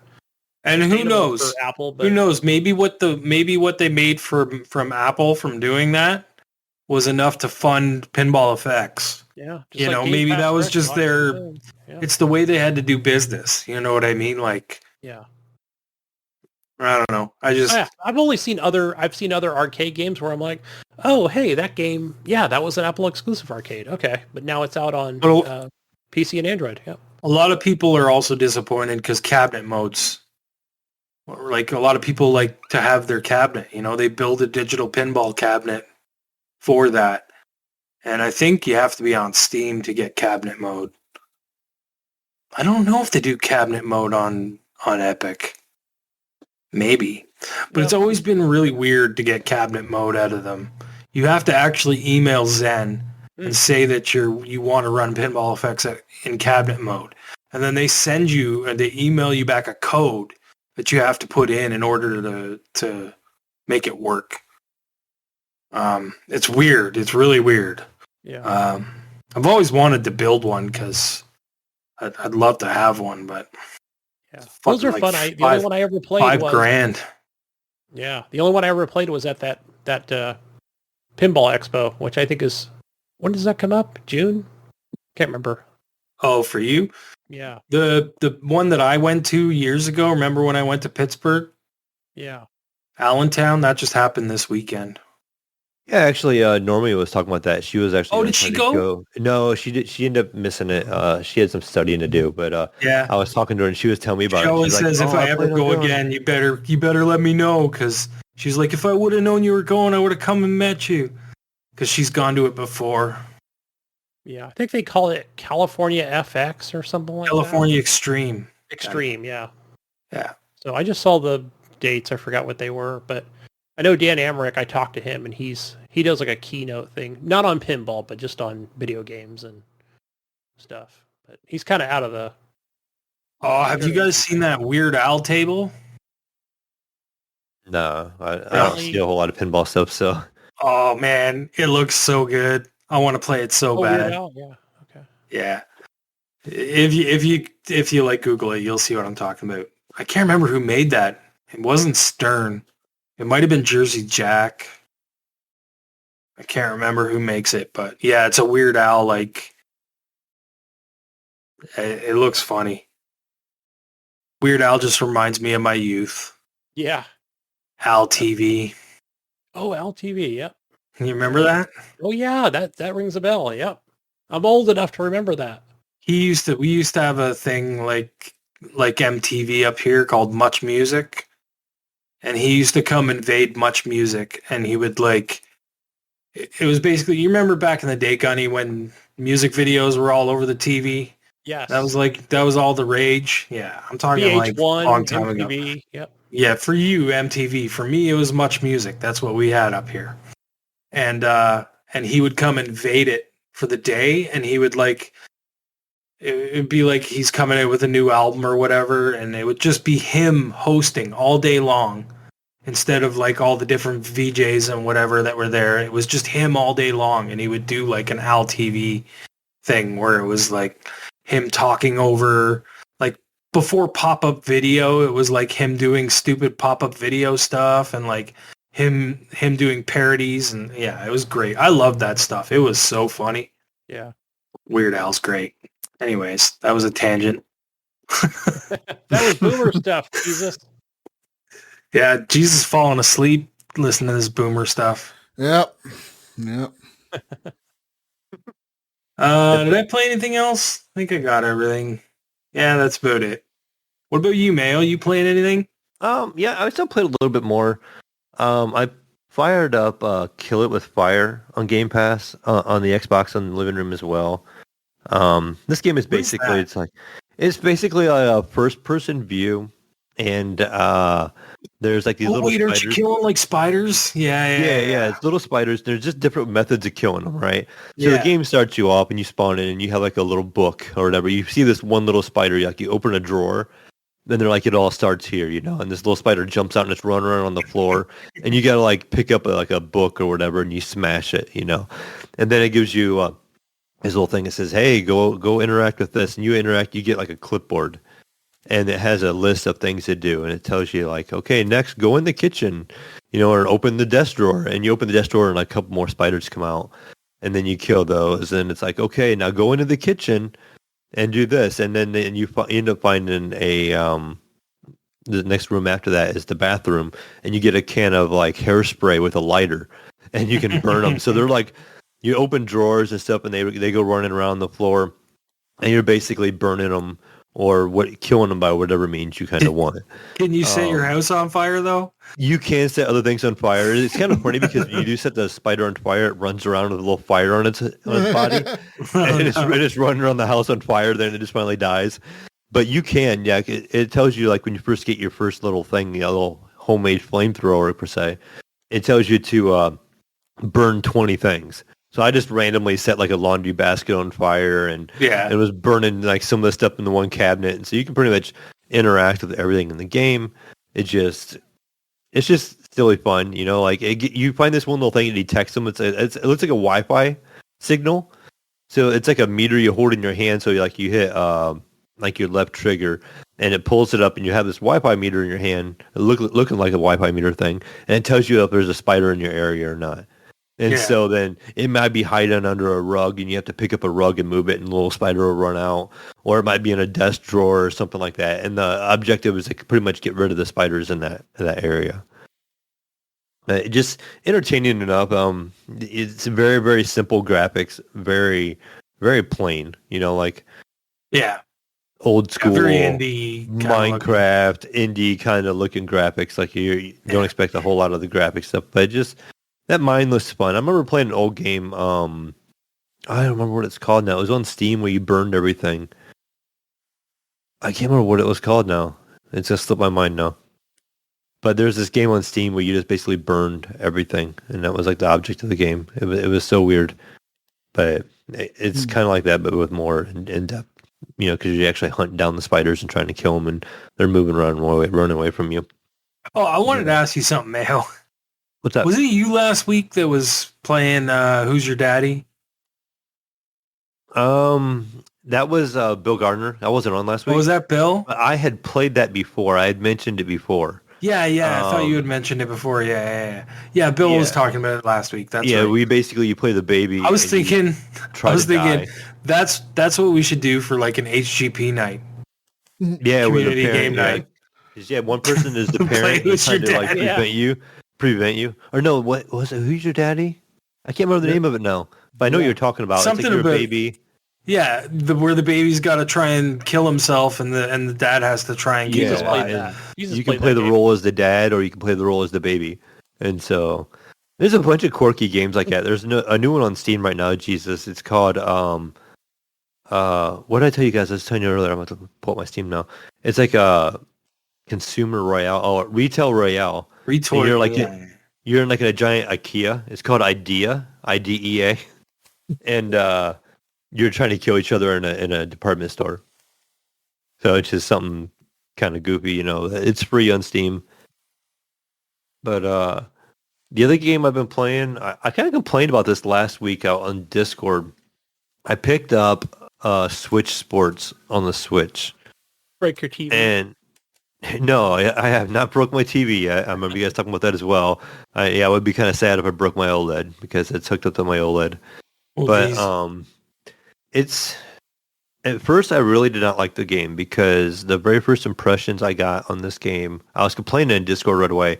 The character customization was horrible. I'm like, what is this trash? Like you go in and there was like 4 hairstyles for your character, and you had like 2 boy ones and 2 girl ones, and there was like 5 clothing options, and like, you know, or 6 of them, and 3 were boy and 3 were girl, and so it was very limited.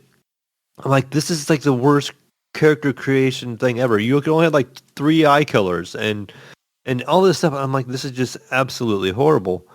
But as we got to playing the game, what we come to find out is actually what Nintendo did is they offered an online version, you know, option on this game now. And as you play online, you earn points and you have unlocks. And it's all character customization is all your unlocks. So, you know how before you would get like a different color bowling ball on the bowling if you were pro, or you just unlock a few different other things depending on that sport. So this one actually does it as when you play online, you get so many points, and then they have like 3 pages, and there's like 10 items on that page, and you can, if you want to spend your points on that page, it'll randomly give you one of those 10 items on that like card that you can see. And if you collect all 10 of them, then you get this whole little outfit set as well. So, and I think every week they update it with new stuff. It may eventually be recycle type stuff eventually, I'm going to assume, because there'd be a lot of content. But basically, so I unlocked a couple of different like eye colors and hairstyles and clothing options, and you can unlock like different colored bowling balls and stuff. But so that was a lot better. So I was like, okay, this is a little bit better. But the gameplay is pretty good. The bowling, I thought, kind of took a step back. The old Switch bowling, I think, or the old Wii bowling was way better. It seemed to be way more responsive and stuff the way it controlled compared to this one. And it's like a bigger aspect because it does have this neat online mode.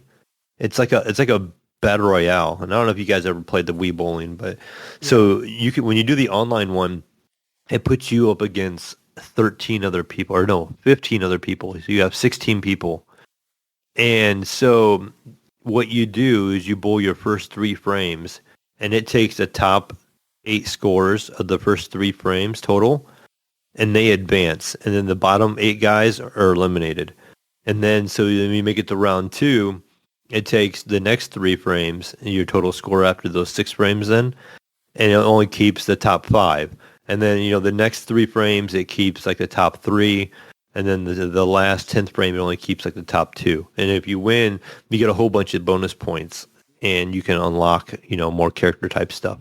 So it's kind of like a little battle royale kind of mode.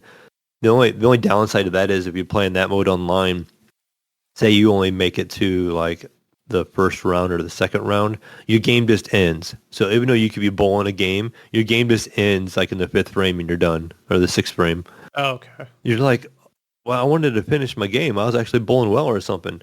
So you still had the play offline mode where you can play by yourself or play with a family member or something like that. You can, you know, play a full bowling game and bowl against each other that's in the household. The one thing I did kind of dislike, you can play with another household member online, but they have to have their own Nintendo account to do it. So like for my kids to play, I would have to actually make a Nintendo account for them to play online. They can't like piggyback off my Nintendo Online account. So I would have to buy what is it, $25 a year subscription. Well, isn't there a family subscription? Maybe there is now. I don't know. I haven't looked. Well, no, Mayo, if I remember correctly, so once you make that account, like, well, what is it? I'm thinking of the the subscription that they have. It's up to 5 people. Yeah, maybe because what we were trying to do is I haven't messed with it, my Nintendo Online really. But you're right. So up to 5 people, but I think out of those 5, they still have to have, an account. We created profiles on my Switch, and so my son had another one, and we were using that profile, and it told him he had to log into a Nintendo Online account. When we tried to log him into my account, it said somebody's already using that account, so he couldn't log into mine.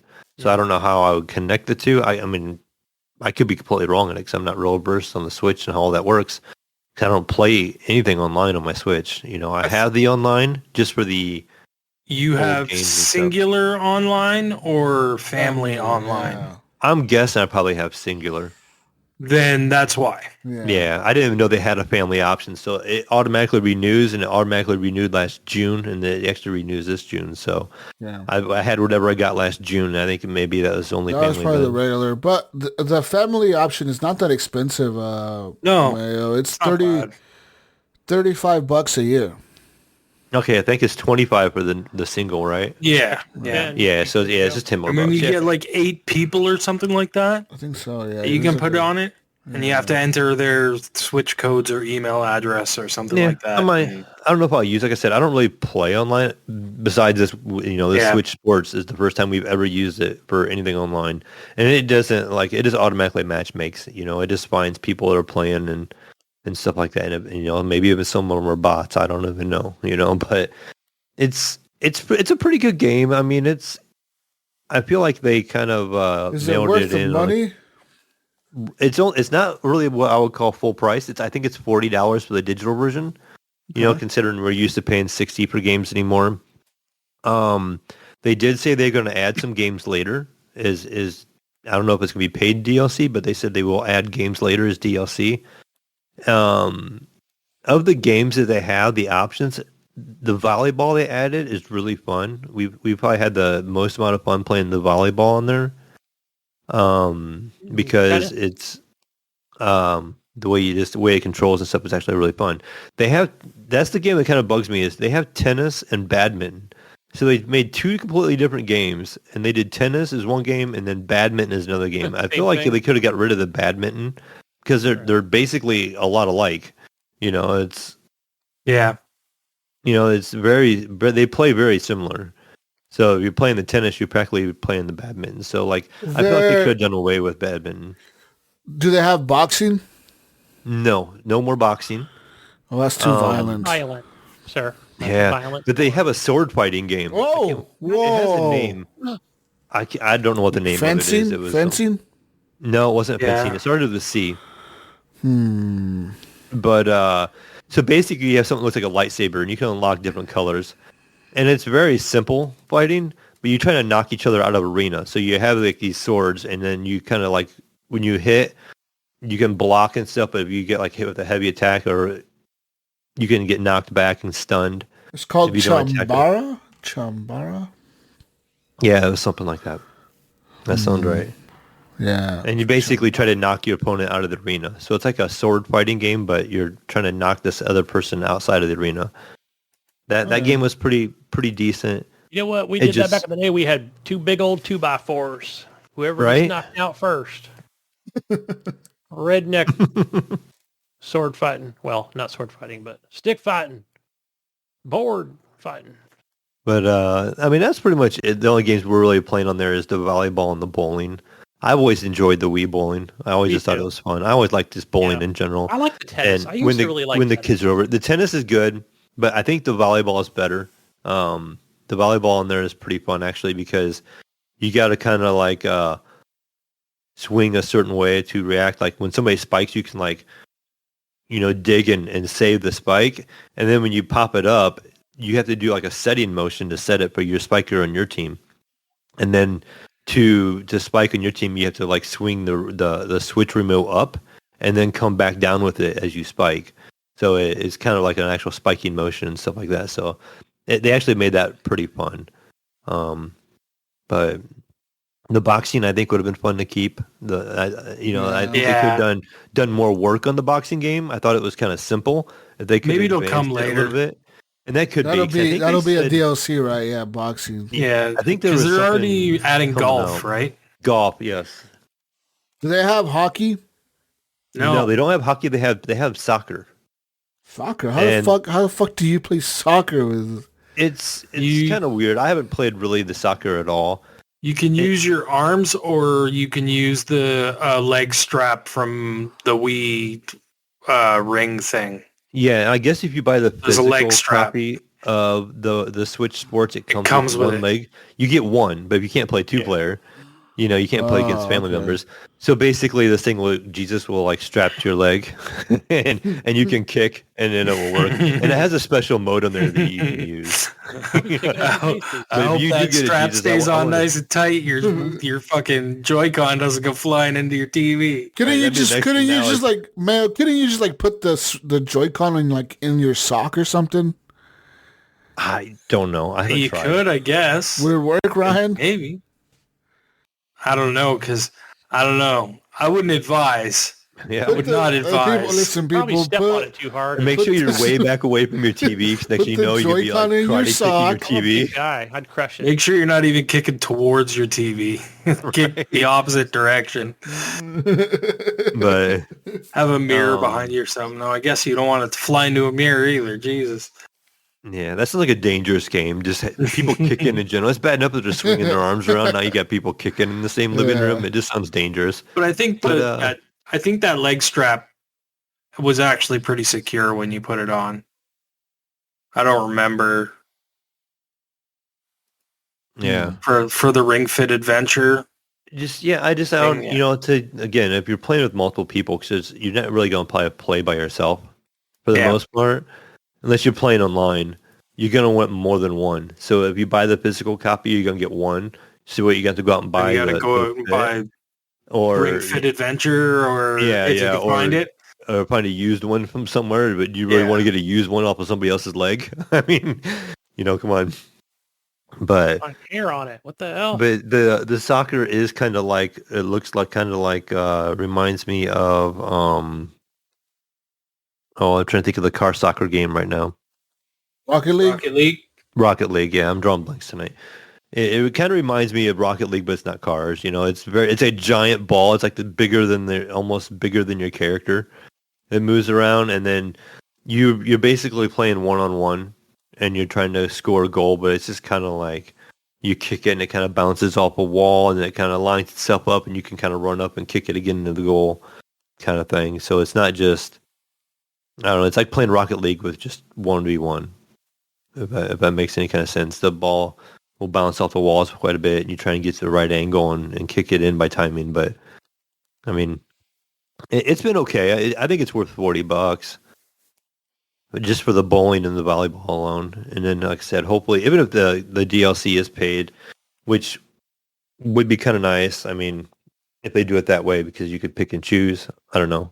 I mean, I guess if it was free too, I just wouldn't play it if it's something I didn't Exactly. wanna That's what I'm saying. If it was free, you get more.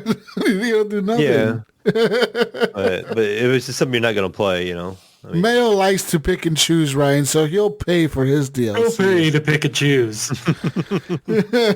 Fucking right. But- I think the golf is free though. It's not paid. yeah, that'd be fun. I enjoyed the old Oh, Mario. maybe they're golf. planning on adding some more. You're a Hopefully, Nintendo shill, aren't you, Mayo? What's that? Give You're a me more. Nintendo shill, aren't you? Oh yeah, definitely. Big Nintendo guy. But it's it's good to get it from use every once in a while. So I'm like, you know what, we need to do some Switch sports, and we were just kind of talking one night about it, and we're like, oh, that game just came out today. I'm like, we'll just buy it, So we just kind of checked it all together. My kids were here, and we were all kind of messed around with it. So and that's pretty much all I've been playing. Nice. You know what time Well, it is?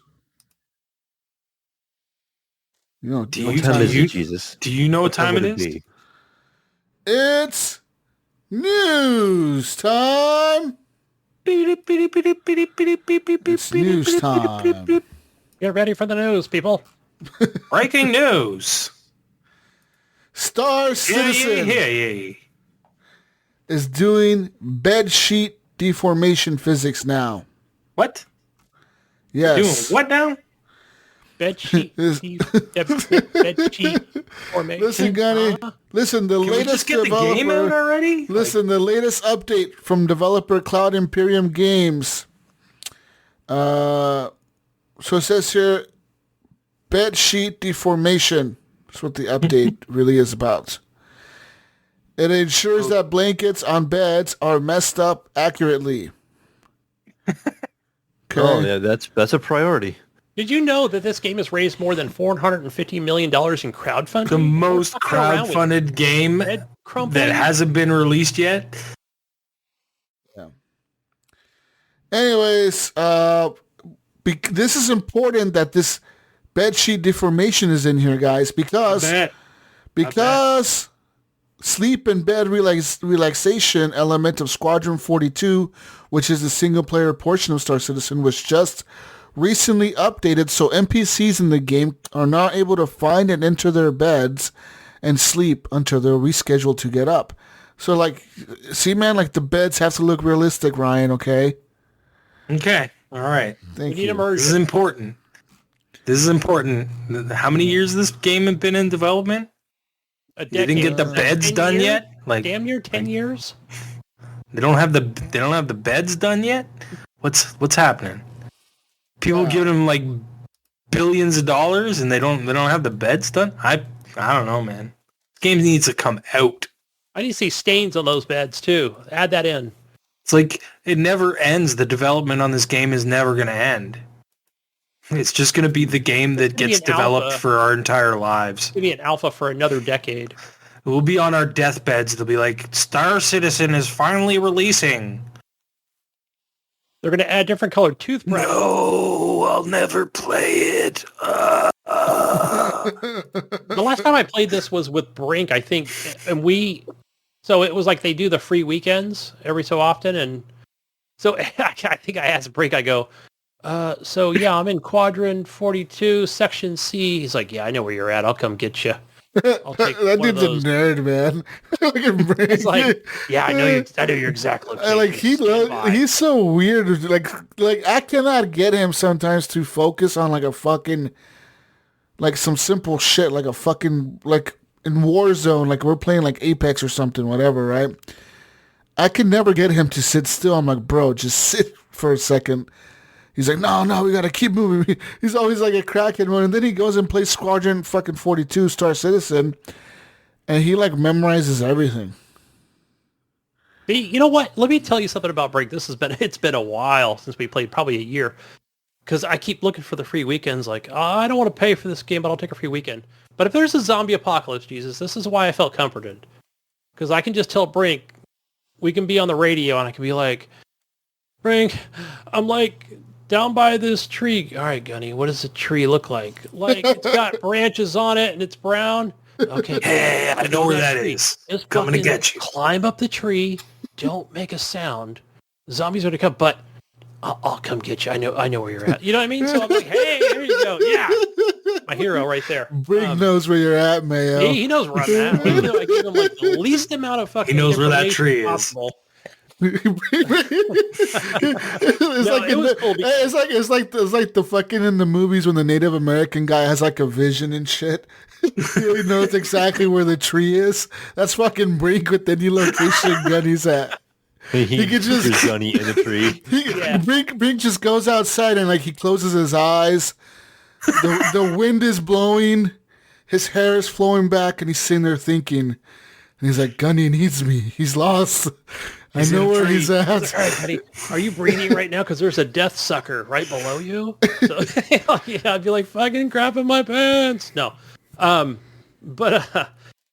Yeah, I don't know. I'm sure they made the game a lot bigger. I actually- I get the newsletter each week, but Yeah. I don't always read them. I know you think I'd be playing this game as much fucking info if I have on it, but it is very intriguing. It's sci-fi, and And the early access is a pay thing. Like, you have to pay to get into the game. Like, I don't think it's much. It's like $40 or something, isn't it? Like $50? Yeah, for like a basic ship, and then that comes with free insurance. Yeah. Or insurance is free on that for ship. that ship, yeah. But yeah, I think I bought it because Brink convinced me. After I convinced him to buy Tarkov, he convinced me to buy this shit. And I'm like, fuck, okay. All right, man. I'll join you in your fucking It's interesting, Star right? Citizen. Because it's like, all right, in a regular ass video super game, detailed, you're gonna go do a dude. mission. Super detailed, man. Like, I We're gonna remember go do a me and mission, him. right? Let's go to the mission. All right, press A on this. In this game, you get in and you do whatever. You could just, like, do nothing. You could just walk around the world, or you could, like, be like, all right, bro, we're going to go do, like, some delivery. We're delivering a box. And that's literally what me and him did. We both started the game. We walked around, like, this giant space fucking city thing. We went to, like, some, like, it was like a military show or something, Gunny, it was like Navy Week or some shit, you know, like we went into like this place and there was like all these people and like they were showing off all the jets that were in the game that were like the military style jets or whatever, spacecraft or whatever, the ships that were like the military versions. Yeah. And Brink's like, dude, he's like, you want to fly one? I'm like, yeah. He's like, all right, come over here. Just pick one. He's like, and just get in it and fly away. I'm like, really? And I'm like, we're not going to get like shot down or something? He's like, no, dude, like you're good. And we did it. And we fucking, sure enough, we did. We like got it. We just flew around and like the game is super detailed. Even like inside like the cockpit when you're flying around, you have to like it's all this like crazy shit, you know, because at any time, any player can just come up and blow you up, dude. You know what I mean? It's really weird, man. Yeah. Yeah, and you know, it certainly helps too to kind of get to know the controls, because you can be at a space dock, right, at the space station, not put your helmet on, right, because it's not, you don't fucking walk around a space station with your helmet on, right? It's got air, it's got not an atmosphere, but you know what I mean, like, yeah. But you can walk outside and it's like it'll warn you too, like, hey, you should probably put your helmet on because yeah, you'll fucking, this is like the vacuum of space right here. Humans can't survive, you know, like it subtly lets you know, stuff like that. It's not a fucking real game where it's like whatever, you know, you just go out there. But yeah, Brink, I think I'll send this to him because I think he does some Audible stuff too. But Backyard Starship, I'm on book number 3 in Audible. I'm just loving that space opera, fucking detective stuff, and yeah, I'm being random here, guys, but I did watch the new Star Trek TV show because I got that Paramount. I'm just all about it. I should be fucking playing this game, but I want to get in the bed and crumple it up and leave. Have you guys ears behind? And have you guys watched the Halo show yet? Yeah, I watched 2 episodes. Yeah, I still have 2. Past, yeah. Keep going because it gets better. Okay. Jesus, but I heard this week's episode was a dud. I don't know. I haven't seen it. What are they on? Episode 7, 6 now? But the 5 and 6 were fucking really good. And then this week's was apparently a dud. Or maybe 6 and 7? I can't remember. But the last 2 episodes were really good. And then this week's was apparently not so good. But we'll see. I was just curious if you guys were watching it. Talk about it more after I watch. Yeah. It's not knocking my socks off, but I don't hate it either. You know what I mean? Like, it's cool. They're doing pretty neat stuff. They're going in different directions. But it's a TV show, so of course that's going to happen. You know what I mean? The one thing I don't like is the way they use Cortana. It actually sounds like the Windows version of Cortana. You know what I mean? Like, you know how a virtual assistant sounds crisper and louder than anything else? Yeah. It's like that on the TV show. It's like my TV's talking to me, like the assistant is in my TV. You know what I mean? that's what it's like when Cortana talks. I was going to say, we know what Ryan's been doing. How are you when you're watching the show? Bro, you're on some good shit. But you know what I'm saying? It sounds like you know how some TVs have Google Assistant in them, and it just gets triggered sometimes, and you hear the fucking Google Assistant go, "I don't know what the fuck you're talking about," and it's like always like louder than anything else. Oh man. You tell me you know what I'm saying. Like all the assistants are like that. They have like a very, very higher, like a higher volume, and like just a clear, crisper kind of sound to their voice. And I don't know. I think you're tripping, dude. It bugs me. It bugs me when I hear her talk. Because maybe you got used to hearing her voice as Cortana. No, it is the same voice actor. Yeah. Like it's the same, but in the games, she actually speaks her line. You know what I mean? Like, whereas it's like the AI assistant from Windows is actually fucking speaking instead. You know what I mean? You know how AI talks, right? She's talking like a robot. Yes.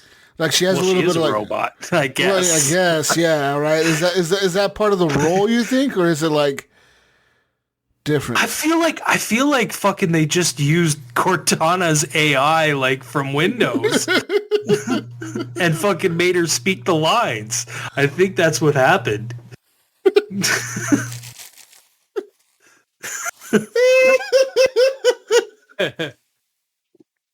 Anyways.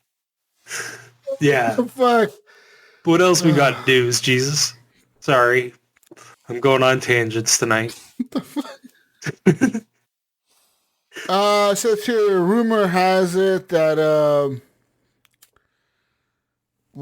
Saints Row could get a multiplayer after launch. And so this is the new Saints Row game, Gunny, coming out this year, I think. Was it this year? Next year? Did they I think it got delayed to next year.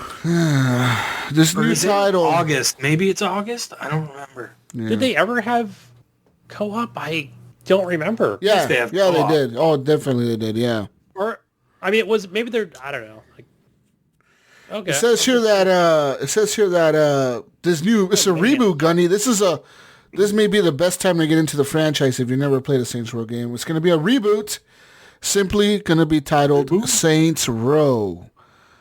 Anyways, at the time when it released, when the video released for the trailer or whatever for it, and information started coming out about the game, some of the things came up was that it will feature co-op multiplayer from the get-go. So there you go. Whatever, man.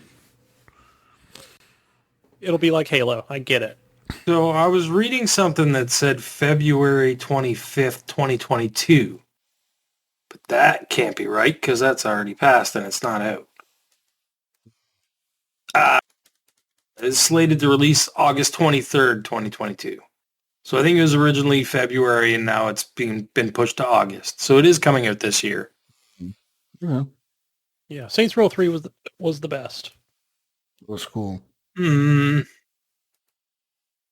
Yeah. And whatever that one that came 3 out was on pretty good. Xbox One and PS4 at launch, whatever that one was called. It was like It was 4. No, it was like a $30 download. Oh, is it the one with the where you're Get the Out of Hell. president? Get Out of Hell was awesome. Oh, Get too. Out of Hell. There You go. had wings. You had wings. You could fly. It was fucking awesome. Yeah. It was Yeah. a short game, but It was more like Infamous. yeah, there you go. That's a good example. Yeah. Anyways, Yeah, multiplayer and Saints Row. yeah. Whatever. I don't care. I play Saints Row for the single player campaign and to laugh Yeah. and co-op. I'm not everybody because I also don't like GTA Online, you know. But that's a hit. You just want a dildo bat and enemies to hit. That's it. All right. So, Dubstep gun. in other news, Gunny, there's a new patent from Microsoft. Okay. Uh-oh. This apparently could help verify physical games for an Xbox digital library. Ooh. So, okay. So this patent, Mayo and Gunny, describes a system that allows an external disk drive to authenticate an Xbox game and allow the player access to the digital version of the game through the Series S game store. So what they were originally trying to do, but everybody shit on and made them not do, is now happening again. Because now everybody realizes, oh, it ain't that bad anyways, and it's just that way. Anyways. I don't know. I don't know how it's going to work. I don't know if because people right now don't... Because this is what they wanted to do at the beginning of the Xbox One generation, where they wanted to go all digital, but you could still have a physical disc and you could go digital with it. But how would it work? This weird situation where you couldn't share your games with people. But now that people know how the system works, they've found ways around that, and you can game share. And hopefully in the future, what I'm thinking is going to happen is there's going to be a family pass that's going to be more about game sharing, where it's going to be like, hey, you get your Xbox Live or you get your Xbox Game Pass Ultimate shared with five different people for such and such a price. Like what Steam does. Yeah. Well, this patent, though, what seems to me is just a patent to read a disc. People are saying that digital. But no, what they're saying is that, like, say I have an Xbox Series S and I go buy, I don't know, an Xbox One game that's backwards compatible or whatever, 360. Yeah. I'll use another disk drive on my PC or something to read that disc. But you wouldn't even have to. What do you mean? Because Microsoft could put the verification in the Xbox itself, like it was originally supposed to do. And then the problem is if you go and trade that game in, there needs to be some sort of verification that says you don't own that game anymore, and they can take it out of your digital library. Okay, so that's what they were trying to do at the beginning of the Xbox One generation, where they were going to work with the game stores and be like, when somebody trades it in, this game will automatically trigger to us saying the person that owned that no longer owns it, and they would know that they have to take it away. People got upset about that and said, why you be able to control what I own and what I don't own? And that's part of what really messed up Xbox One's whole generation. So, okay, you guys got this completely wrong. You guys, no. The article says... this is a disk drive. It says external. Yeah. Disk drive. It seems stupid to do that. Well, no, I thought about it. I thought, wow, wouldn't it be nice to just, I don't know, I always think about these things, Ryan, where I think, all right. For game preservation, yes. But for verification on your Xbox, no. I mean, it's not going to work because how do they figure out what, like, you just say, okay, I have this physical copy, and then you go sell it to your buddy for $60, and then he does it, and then they sell it to somebody else for $60. Right. Like, who's tracing that? Who's going to track that? Do you see what I'm saying, Jesus? I guess you would always have to keep that external hard drive handy, right? Or it would always have to be connected to your Series S. You're right. Oh, you always have to put it in that drive, and it plugs into your into your console? Yeah, I mean, that's what they're talking about. That's that's the rumor or possibility from what the article says. Nobody's going to buy that shit. No, I don't think so either. And how many people are buying, SSD drives for their Series S? I mean, I can't see, thousands of people buying something like that, right? To me, it's, it's there if you want to plug it in, if you want to install it or plug it in the back of a Series S. But no, I think those people, unless somebody just like, hey, my brother had a Series S, but I'm more of a, disc guy. I'm a disc guy. I'm Mayo, and I'm a disc guy. I'm a physical copy player. I've never been a disc Now, guy. you know what? Wait a minute. Yeah. Wait a minute. Whoa. I just thought of something. How are you? This might be a good idea for Series S owners that don't have a disc drive. That's the whole point. They're doing it. They're doing it for the Series S. What do you thought they were doing it for the regular Xbox owners? I thought you were just talking about physical games being digital. No, they're able to make like Gunny's saying. If you want to play like a disc game on your Series S, because it is an Xbox and it should be backwards compatible. Okay. I'm sorry. We're not even backwards compatible. You were going off. That's why I just shut up the whole time. I was like, whatever. Let this guy argue with himself. Yeah. I am really high tonight, too. So I don't know. No, Ryan just argued with himself for like the last 10 minutes, dude. Okay. All right. Yeah, I get this now. All right. Disc drive for Series S. 20 minutes later, guys. All right. He got it. He got it right. He got it, man. He finally got it, dude. I was on a different planet there for a second. I was on a different planet. We need like a crowd cheering in the background right now. Ryan finally got it. Give me the edibles, man. Anyways, in other news, yeah, drink some water, Ryan. Drink some water. In other news, BioWare contractors that are trying to unionize will no longer be forced to return to the office. They can work from home until further notice, Gunny. Bum, bum, bum. The company employing a group of BioWare contractors trying to unionize has reversed the policy requiring the workers to return to the office. Yeah. Anyways, whatever. The return to the office policy was one of the key reasons the contractors who are based in Edmonton, Canada, and employed by a development support company, Keyword Studio, had begun organizing. Full-time BioWare staffers are being offered a hybrid work from home option, and but that's their actual employees. The contractors do not get offered that.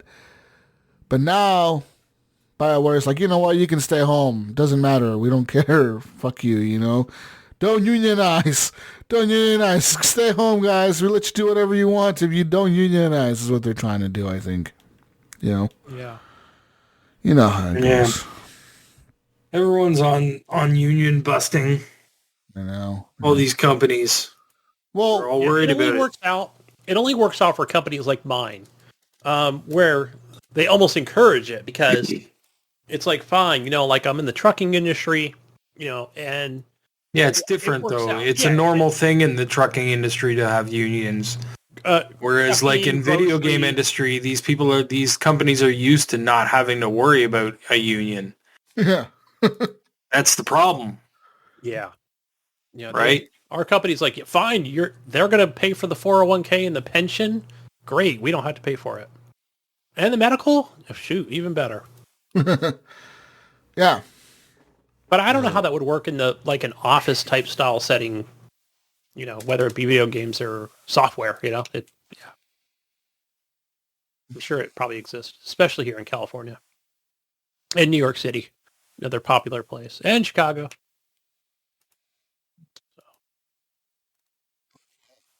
I don't know, BioWare. Just make us a good game, okay? Stay home, make a good game. How about that? That sounds good. In other news, moving on now. Moving on to some more news, Ryan. All right, hit me up with this Call of Duty mobile stuff. All right. Call of Duty Mobile is almost as big as the main games and Warzone combined. That's right, Mayo. We're not talking about file size. We're talking about player base, right? Yes. Yes. I would hope not. Yeah. You had to get a new phone. On my you get an update for your Call of Duty Mobile, and it's like says here 300 gig out of memory. It says here Call of Duty Mobile phone is not compatible. Call of Duty Mobile enjoyed a record year following its launch in China last year, with annual consumer spending on the title of well above $1 billion. Over 650 million players have downloaded Call of Duty Mobile around the world, and the number of people experiencing Call of Duty on mobile each month almost matched those playing on console and PC in 2021. So, in this other report,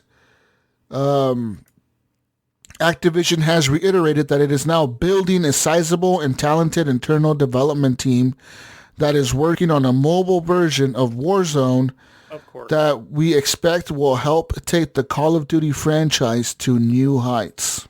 We've talked about this, Jesus. We've talked about it Yep. in length before. I mean, they got to compete with Fortnite, dude. Fortnite's on everything now, you know? Anyways, that's news there. So, Call of Duty Mobile. I mean, I kind of forgot that existed, but it does exist. Yeah, so did I. And it's actually pretty playable, guys. Like, it's Call of Duty, dude. Yeah. I watched YT vids, Jesus, of people playing, and it was probably Greg playing on the phone, touch controls, and just versus people, playing either touch or controllers, and the guy's just cleaning up with a fucking fingers touch, man. Like he just had it was unbelievable, just to watch a skilled player play with his thumbs, and just wipe fucking team kill. Amazing, not team kill, but I think it is more of a battle royale, isn't it? Or what's that mode? Call of Duty, kind of a free for all almost. But I was like, oh yeah. But yeah, I was like, when's the Warzone mode coming out? That one's gonna make buttload of cash. That one's gonna print money. So good thing Microsoft's coming in at the right time, reap the rewards of that game. So All right. Well, not yet. no, maybe another year or so. Yeah, that's going to take a while. All right. Hangar 13 studio head, which is like the main guy there, Hayden Blackman is his name, is now leaving the Mafia 3 maker after 7 years. 2K Games announced Wednesday. So yeah, he's going to pursue his passion at a new endeavor.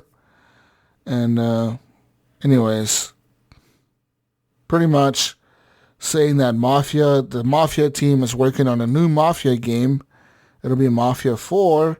And apparently it's in early development now. And he's just leaving. So I probably found a better job. Let's be real.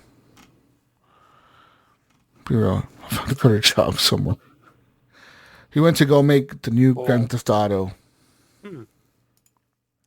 Hey, Microsoft's been making some moves.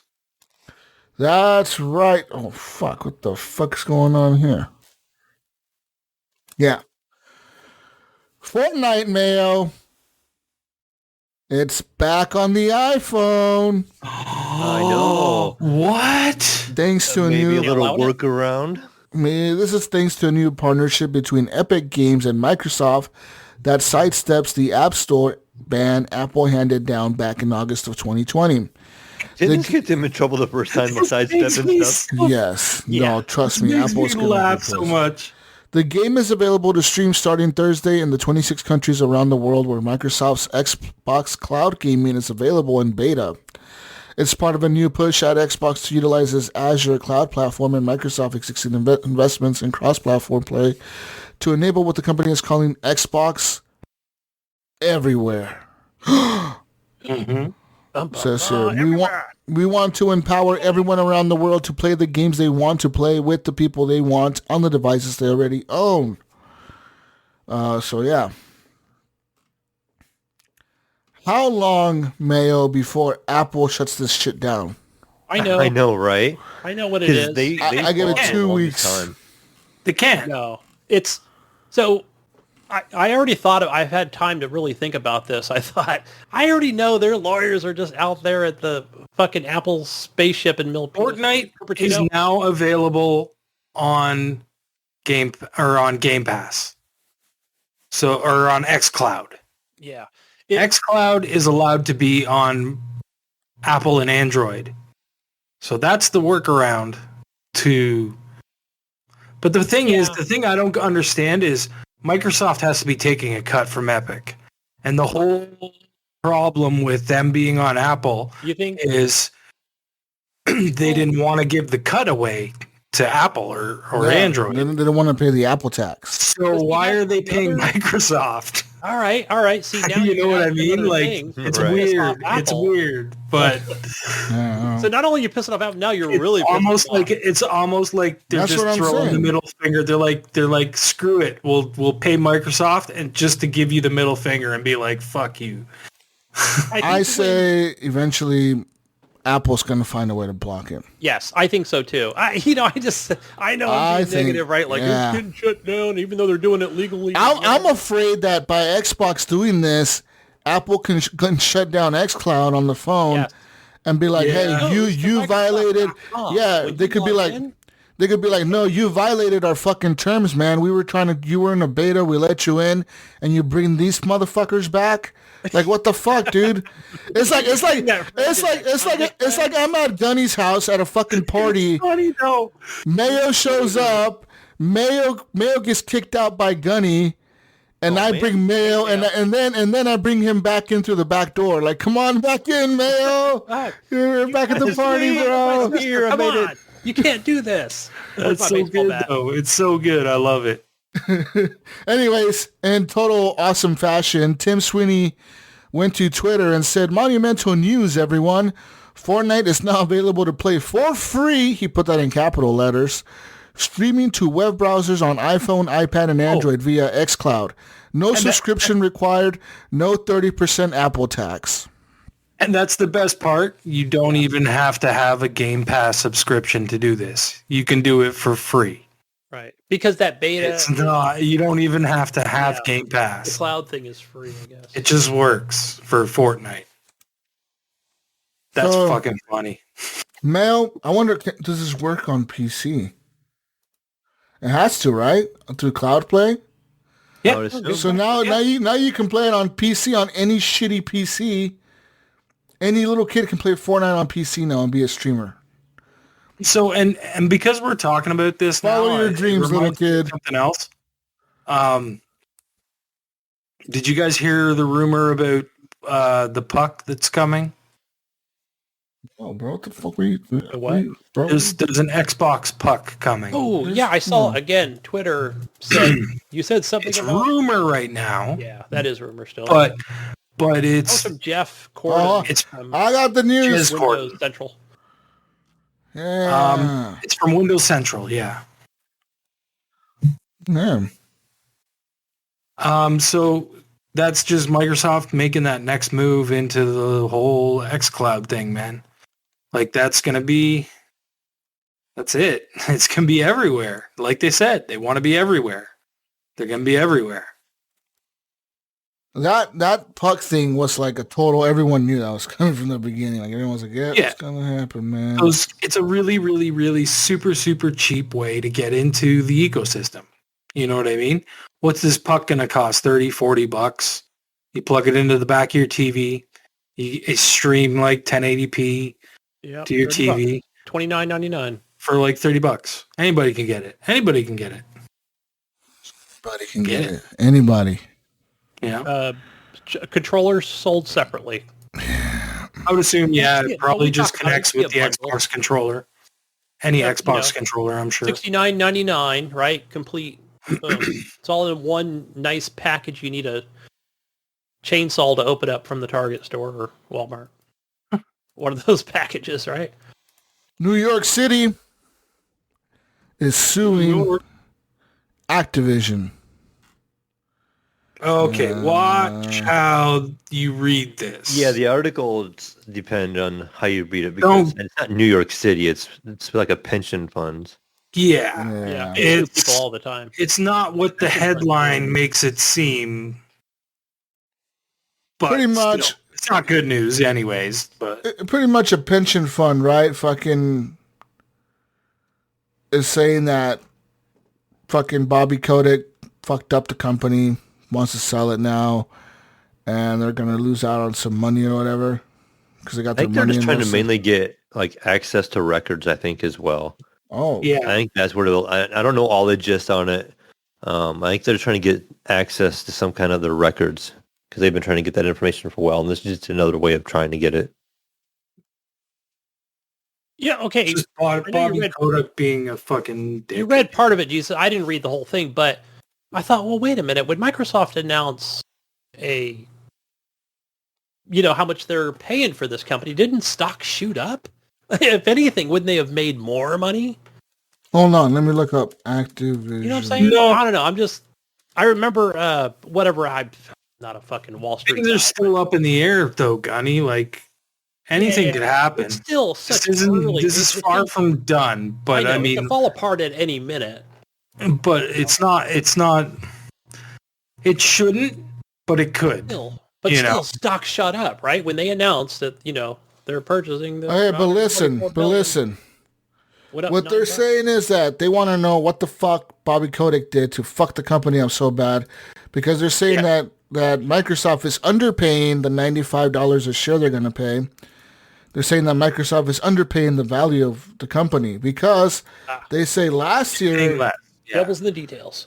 Yeah, they said last year at this time they were worth $98, which is true. I'm looking at the stock from last June, and with all the shit going on, they dropped. Yeah, the peak was 95, and then this year or last December, right? So December 1st, it was down to $57. So they're saying all that happened because of Bobby Kotick's stupid ass fucking the way he ran the company, the shit that they did, the bad decisions, etc. They said the company could probably be worth more. But isn't that? I mean, I don't know this legal stuff like that, but like, couldn't that be like? Say it wasn't this scenario, and like Bobby Kotick just led the company wrong. That doesn't sound like a lawsuit to me. Like they can't. Yeah.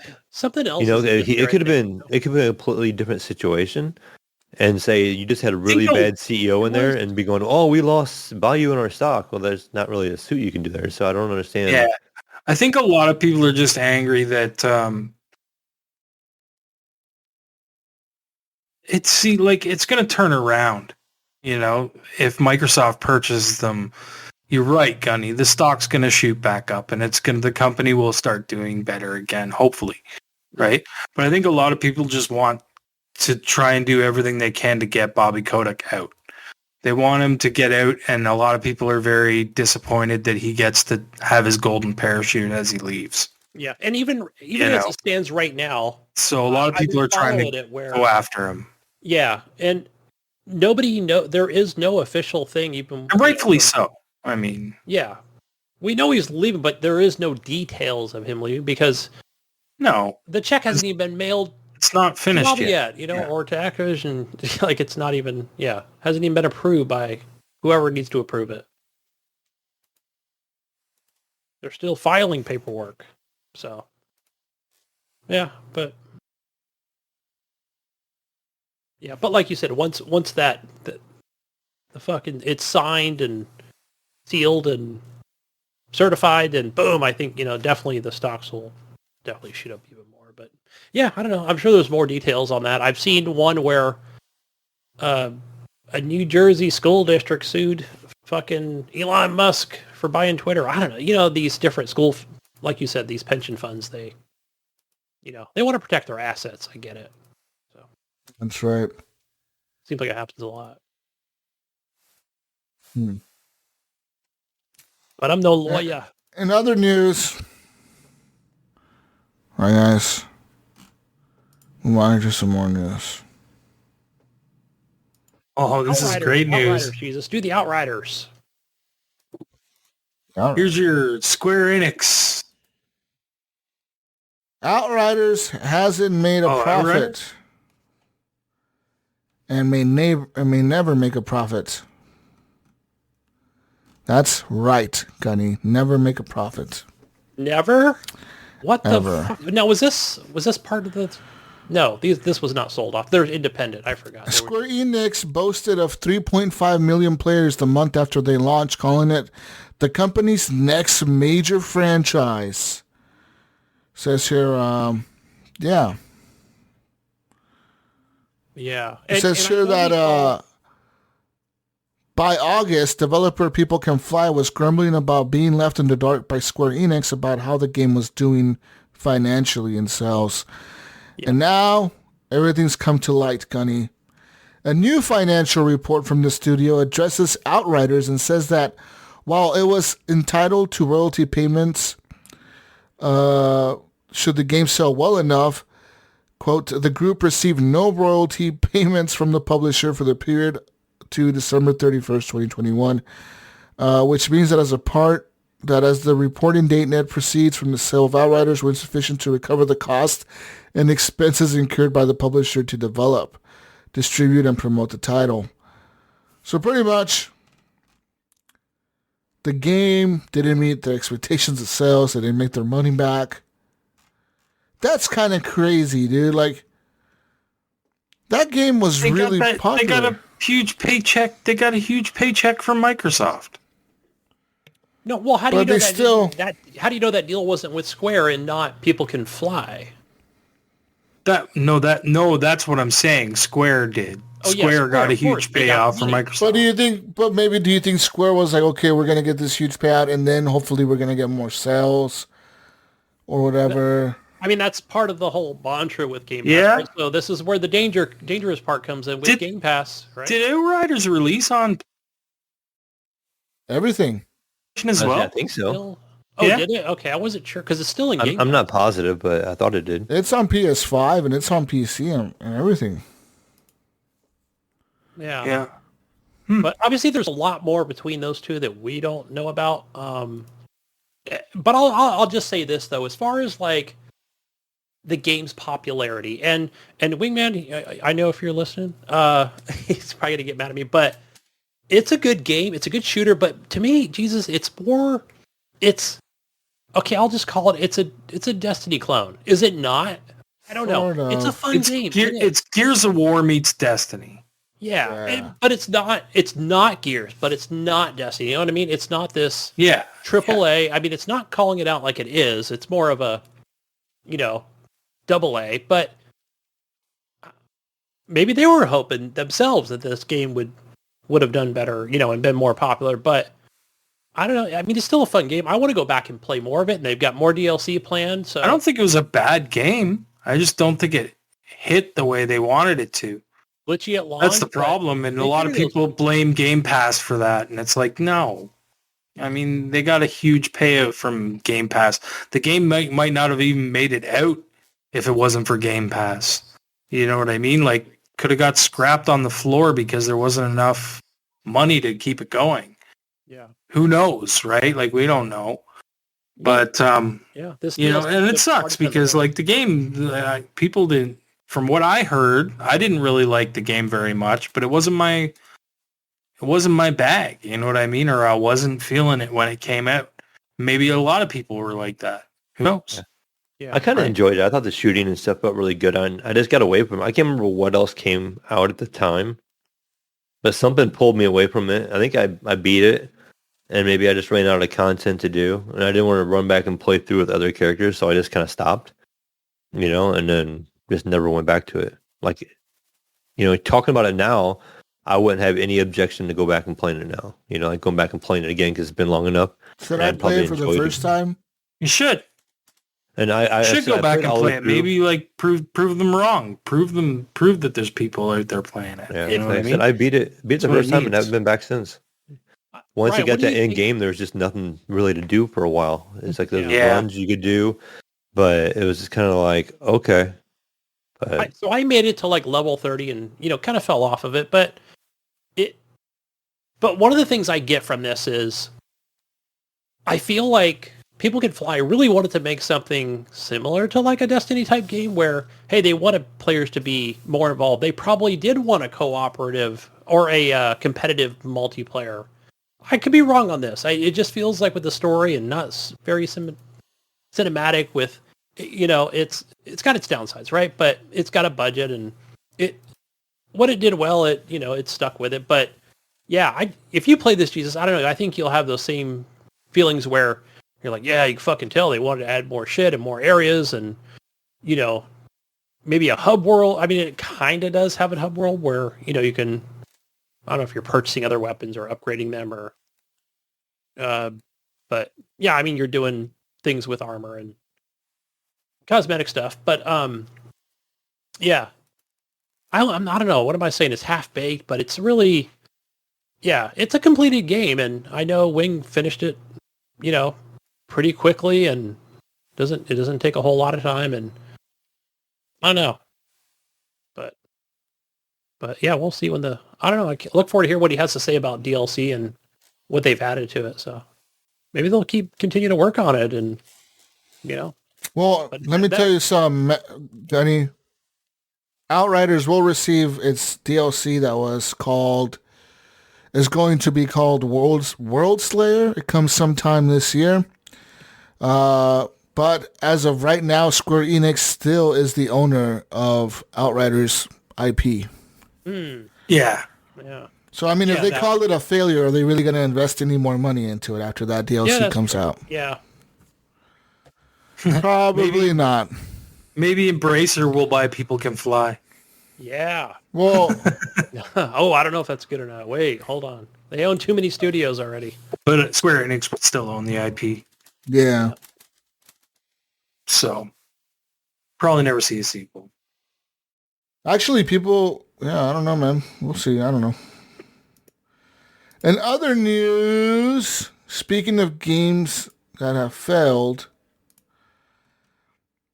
Activision is now blaming disappointing Call of Duty sales on World War II. That's right. That's the new buzz going around. I have seen this article. So they're saying that while Call of Duty remains one of the most successful entertainment franchises of all time, our 2021 premium release did not meet our expectations, we believe primarily due to our own execution. The game's World War II setting didn't resonate with some of our community, and we didn't deliver as much innovation in the premium game as we would have liked. That's what Activision said. I mean, I kind of They were still the number one game, though, Jesus, right? Remember? They were still the number one game. Even though I was telling you that they weren't performing as well year over year over year over year. But they were still the number one game, and that was your excuse as to why. But still the number one. As of right now, they're still the number 4 game. Number 4? They're number 4 for most sales this year. Uh-oh. They're dropping off. Well, they're not the number 1 anymore. Whatever. Shut up. This year, the number 1 game selling this year is Elden Ring so far. Yeah. Yeah. I mean, that's what, we're 5 months into the year. Not many games have released. Any big games, I guess. Anyways. What else do I have for news? I'm sorry, Jesus. Did I deflate you? That's all I have for news. All right. Hey, Gunny. Yes. Why don't you go get in that corner? All right. Oh, it's console corner time. All right. What do we got for? I think I read. Oops. Yeah, PlayStation Plus for the month of May. So we have first game FIFA 22. That's for your PS5 and the PlayStation 4. And your second game is Tribes of Midgard for both the PS5, PS4, and Curse of the Dead Gods just on the PS4. And I did read the PlayStation Now lineup, which is available now. That's a new added bonus to the console corner. Naruto Shippuden, the Ultimate Ninja Storm. Soul Calibur is at 4, IV 4, and Blasphemous. I think I've played Blasphemous. But yeah, go get those PlayStation Now. Stream it. In the cloud. Moving over to Xbox Gold, I think I read these wrong. Whatever they were before, I deleted them. But the new updated version for Xbox Gold games, if you have Game Pass Ultimate or just straight up Gold, you can get an amazing game called Yoku's Island Express, Ryan. The game's fun. Yeah, it's a good game. Is that the... Oh, you know what I either bought or That's downloaded? the first one. The first Is it the one, pinball one, like? Yeah. It's like I a enjoyed that as well. pinball platformer. Or no, you know what I never played was just Yoku's Island or whatever. Apparently there was one before that. Pretty sure. Oh, I'll have to double check on that. Are you sure? Because I swear I looked in the store, and I know that you turned me on to this game, and you're like, yeah, I bought this fucking game. It's awesome. And I'm pretty sure there's there should be 3 of them, right? Because there's Island Express, and then there's, what's the one that came after that? I don't think so, Gunny. Because the one that came after that is more Nintendo style. And that game is pretty cool. I actually got a... You're thinking of something different. I might be. I'll have to go back and look at the store. But You're thinking of, oh God, what game was that? Ukulele. oh, it might be Ukulele. And then I'll double check. Ukulele, the second one was more like Donkey Kong Country. Okay. I think that's what you're thinking of. This was the only game that came out, Yoko's Island Express, that had the pinball stuff in it. All right. Jeez. Yeah. Maybe I am getting confused with the Ukulele. But yeah, grab that one. And Hydro Thunder Hurricane. That is a fun game. That one's been out since back on the 360 PS4 days. And that game is a ton of fun. So you could probably play it in an arcade cabinet as well. So, yeah, that's probably where it originated from. But moving over to Xbox Game Pass, game of the week is Trek to Yomi. And what's the other game that you played, Brian, that you talked about with Game Pass? I think they're both available. Loot River. Loot River. And the other stuff kind of looks boring, so I'm not going to mention any of them. But Epic Store has a free game for the week, and it is Terraforming Mars. I haven't downloaded it, but I have not tried it yet. So yeah, Terraforming Mars. Look forward. Hear more from that next week. All right, Mayo, we got the community questions. Community question time. We Who do. are questions from? Community questions. Is this from the guy standing behind you? No, this is actually the first question is from my oldest boy. He lives like a couple hours away now. No. All right. So Brandon Willier says, as a new technology emerges and advances, do you think the industry will continue to flourish? And 2, what's everyone's viewpoint on the new PS Pass tiers? I know we've talked about that a lot last week on the PlayStation Pass. But, I think it's garbage and not worth it. That's my opinion. That's a lot of people's opinion, I feel like. Yeah, people are pissed off the way. I don't like the way it's structured. It's too convoluted, man. Like, Yeah. you could say that Microsoft, they did a good job. It's pretty simple. You either have Game Pass or you have Game Pass Ultimate. Yeah, the Xbox Live Gold is still a thing, but I feel like a lot of people just would opt in to do the Ultimate, right? Like, that's just the better option, in my opinion. I think the people that are still on gold are people that don't really care about whatever. They just have gold to have gold, Yeah. They don't even claim the game. you know, and they buy their one game a year and play it and play their online and stuff. And, Yeah. They play you know, Madden. that's the kind of people that are still on gold, you know. They Because play Madden. why wouldn't, if you were any type of, you know, like sort of, I guess, hardcore gamer, I don't know what else to call it right now, but, you know, you're going to want Game Pass. Yeah. Like, why not? Also, I guess one of the other players that would do that is Call of Duty players, and one of a good thing maybe that if Activision is able to purchase, or Microsoft is able to purchase Activision, is that all those games are coming to Game Pass, so they could just get these players to pay for the Game Pass anyways. Yeah. And you're like, pay for Game Pass now, motherfucker. You get all the Call of Duty. Why spend $70 on another console when you can just, you know, pay us a monthly fee and have access to all this stuff? I can't wait. I can't wait till they bring WoW into the Ultimate. It's gonna happen, dude. They're gonna somehow like create some fucking WoW subscription thing. Yeah, that's going to be interesting how they do all that. What will happen is, But if they do that, do they just bring like, do they merge all the subscriptions? Because that would really boast their numbers big time. Yeah, If they had all the WoW subscribers become Game Pass subscribers. Like say, however many, like if you're subscribed to WoW, then you get a free 3 months of Game Pass or whatever, like the new Game Pass tier. because the thing is now, right, is Make like it $20 a year, $20 or $20 a month instead of 15 for the PC people.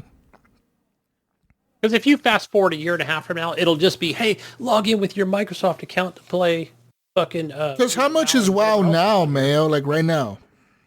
I think it's like 10 or 15. I want to say $15 a month. I don't play it, but I think it's 15. So it's basically the same price as Ultimate Game Pass. Yeah, if you think about it, fucking Minecraft Java Edition, it took 2 years for that to come to Game Pass. Since launch of Game Pass, I was like, oh, finally they put the Java Edition on there. They just been toting the whole. Not even Windows 10 was available. So, and I still don't think that edition is still part of Game Pass, which it's just more or less it's the console version. It's just gonna be weird to figure out how they can, because they had their own launcher and everything before. Like WoW has kind of always been its own thing, and those diehard WoW people, some of them, they probably won't like change. Well, WoW is Battle.net, right? Battle.net's the Call of Duty launcher, right? And so, I mean, I can see it. No, Jesus. Battle.net is the WoW launcher. Yeah, it's the Call of Duty launcher. Call of Duty got added to Battle.net. It's the Call of Duty launcher, bro. But it's more the Diablo launcher than the Call of Duty launcher. That was their first. Because there probably are people who are anti, Xbox. They'd be like, I don't want to go to Xbox to log into my WoW account. There's those people out there. That's going to be right. It's going to be kind of hard to do because guess what? They own them, so they will have to migrate. So you figure the Mojang launcher. There was a thing on there for a full year. I watched my kid. There was a thing on there for a full year. Like, hey, eventually you'll have to get a Microsoft account. You're going to have to do it, and then boom. I had to do the same thing. I had Minecraft. Like I said, way back in the day, it was like 2011. Yeah, I had to switch. 2010. I was using it before, and I had to migrate my account over. Because I was going to lose it if I didn't. It's like, Ryan. It's like that's how you control the people, right? Just slowly. Brainwash them, right? Like, this is better for you. This is that's how they do it. All right, fine. I guess I'll just be salty for 6 months. Minecraft. And just throwing this out there has nothing to do with news or anything like that. But one of my coworkers I started working with on nights, somebody I used to play Minecraft with back in the day. He was just talking to me about he just started playing up a mod on Minecraft called I think it's SevTech mod. And I watched a YouTube video on this thing today, and it looks insane. Like how in regular Minecraft you just kill a cow and you get like leather. Like this, you have to do like 15 steps just to get leather. Like you don't just kill the cow and get leather instantly. It's like you got to dry it out, and you have to do different things, and it's just all these complicated processes. It actually looks kind of fun. It has different like ages, so you kind of start off in like a stone age. Then it kind of evolves where you can like using wood and just eventually get to the point where you can make glass in the second age, and it looks pretty complicated. There's a lot of steps to actually make it so it's like a hardcore crafting survival. It's even more so than what Minecraft would be. Similar to that, but it wasn't that. I did more of the 3-step, to where it was like get me, cook it, fucking. Do something else to it.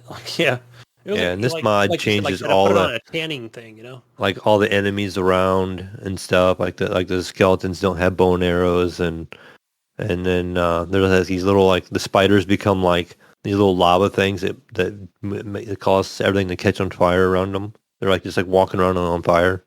Yeah, and then there's still creepers in the game, but they can like spawn in weird places and they can get in your house and. He had all these problems. That's the thing about. But I guess that would be regular Minecraft. I was just thinking where those who's on fire? Is it the zombies or the skeletons all the time? No, the skeletons. Of those enemies are. Yeah, right. So if you've got a wooden house and they're coming at your house, like your house is gonna burn down. But I think regular Minecraft does that. But for the most part, you can kind of. Are we? Did we answer the question or what? No, I don't think we talked about technology and maybe the gaming industry. Are we?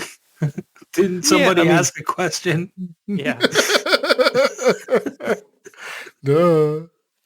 No, it's going to continue to flourish. I think so. I think it's a fuck yeah! Video games are here to stay, dude. Video games are here to stay, man. Like you're not going anywhere. Yep. Sorry, boomers. Video games aren't going anywhere. We're all going to be wearing VR headsets, and you're going to love it. Or mobile gaming, one of the two. Yeah, that'll Did we even- continue to flourish as well. That'll get bigger. How did we get to where we were? That was such a weird conversation. Yeah, we totally went off the rails on that one. Brian Tulp Jr. wants to know, why is Ohio so mean? Uh-oh. Oh, Why, man. Why is it so mean? Did he come here? I heard you beat our Blue Jays. They did.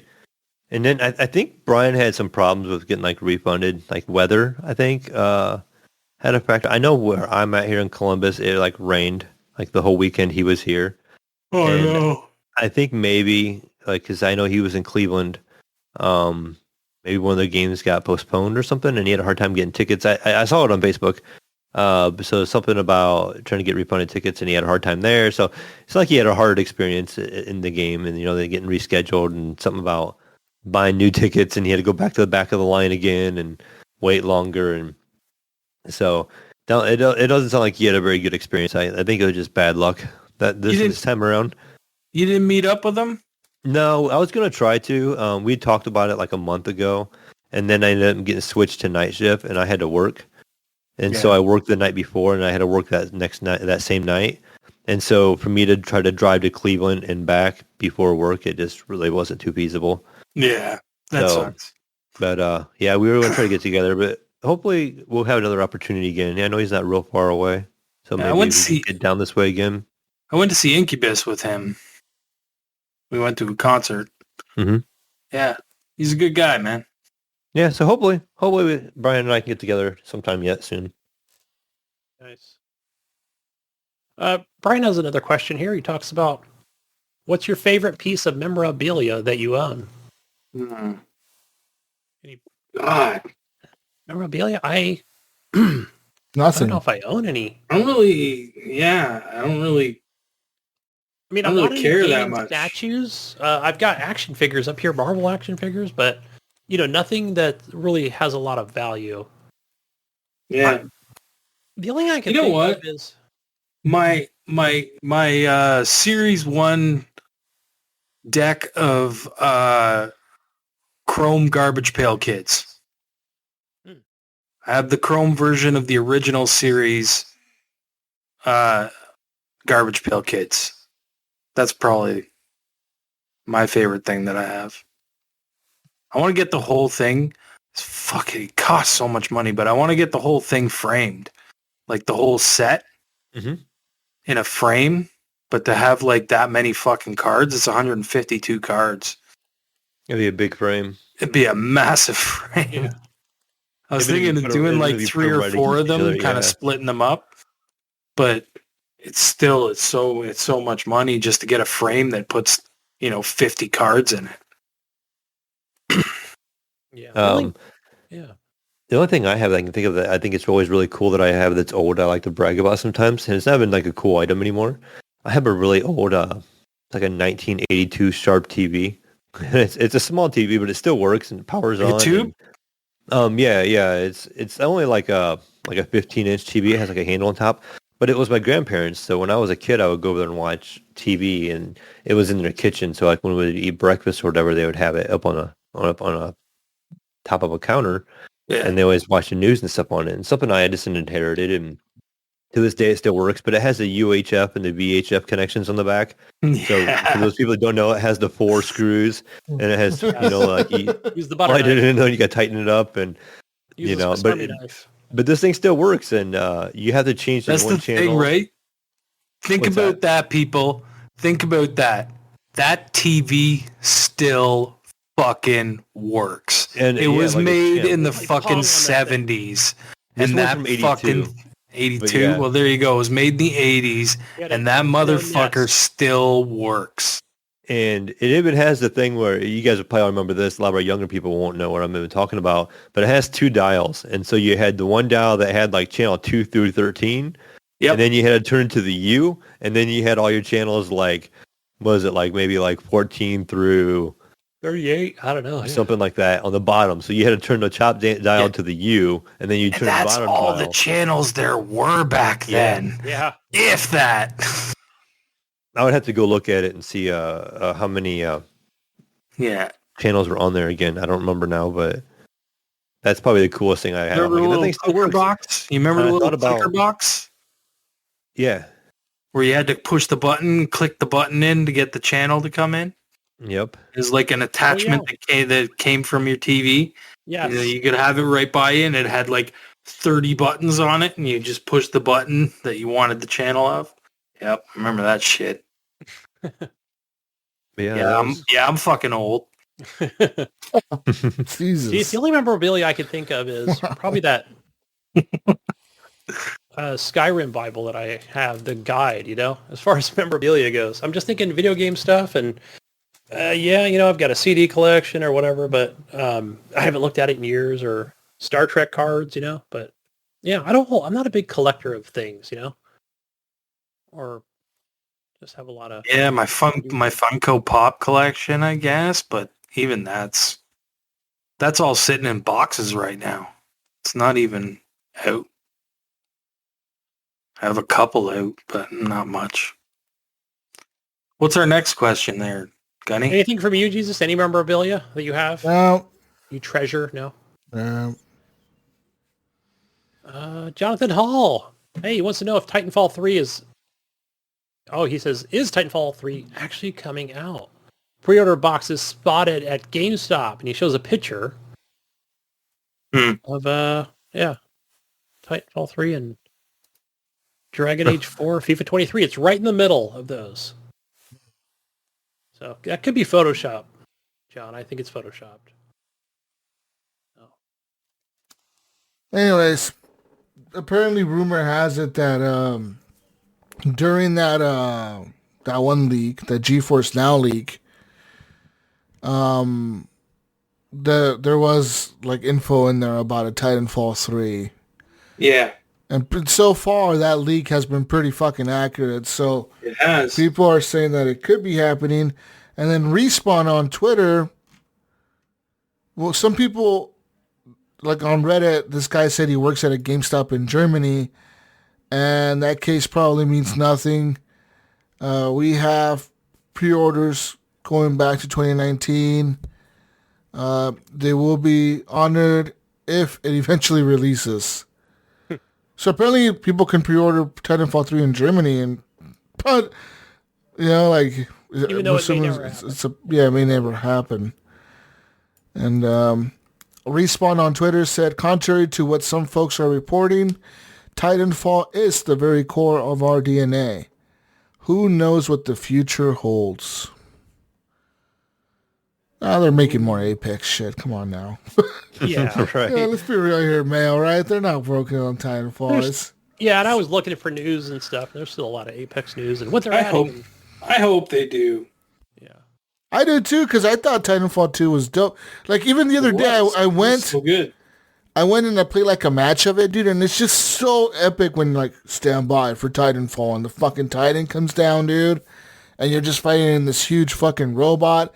And, like, I like how different the mechs are, like, you got different styles or whatever, like, one's really fast, one's fucking flying around, the other one's shooting fire and shit. Like, they're really cool. Like, the whole world is cool. And I guess that's why Apex Legends is kind of cool, because some of the characters are kind of, like, similar or whatever, or they have, like... Yeah, based on that universe. Whatever, it's based on the universe. So, like... I really hope they're making a Titanfall 3, man. It would be cool as shit. Yeah. And with crossplay and on everything, that would be epic, dude. Fuck. Yeah, it would be. I think our last question here, I don't know. That wasn't a question you asked, Jesus, right? I think it was Jonathan Arceo. No, he was asking Jesus. Oh, okay. He wants to know if you would ever play The Last of Us 2 on the PS5 again. It got enhanced for the PS5 with higher frame rates and haptic feedback. Nah. Not enough. One and done on that one? Yep. I experienced it once. I'm good. I'm not like fucking Bill. I'm not going to play fucking The Last of Us 20 times in a row because it's that great. Like he plays Elden Ring back to back to back to back. Yeah, I'm like, still working on one playthrough here. Yeah. Like, I have a buddy of mine at work who, on the PS5, I think he said he's beat it like 5 times now. Wow. Said he's got like 400 hours into the game already or some shit. Yeah, I'm sure if I was really good at these types of games, but I could have beaten it already. I wouldn't have to be, but Yeah. I'm more of a world explorer. So I want to Definitely. see everything. See everything, go everywhere. Yeah, I be on don't. the I don't horse, think. I don't want to play that see every game enemy. again. You know, I just don't want to. It would be like playing. It would be like replaying Death Stranding, dude. Like, it was cool the first time. I can't do that shit again. Yeah. You know. Yeah. Anyways, whatever. Let's move on now. All right, I think we're done. That was the last question. That's it. Yeah. Wow. Well, we're done. Wow, we made it, Mayo. We're here. Yeah, Yay! Oh, wow, right? We made it. Yeah. Ryan, Just before my cutoff time. where can people find you, Ryan? You can find me on Xbox Live, Steam, PSN, wherever as Gib8777. Android. I'm on all of them. Playing Frag. Let me download. Let me Yeah, see if it's Fortnite. working. 800 and whatever hours of Frag I've been playing. Frag Nation. Man, Call it. that's a game like I never talk about it on here because I don't think anyone cares. But I've had a lot of fun with that game. It's getting to be very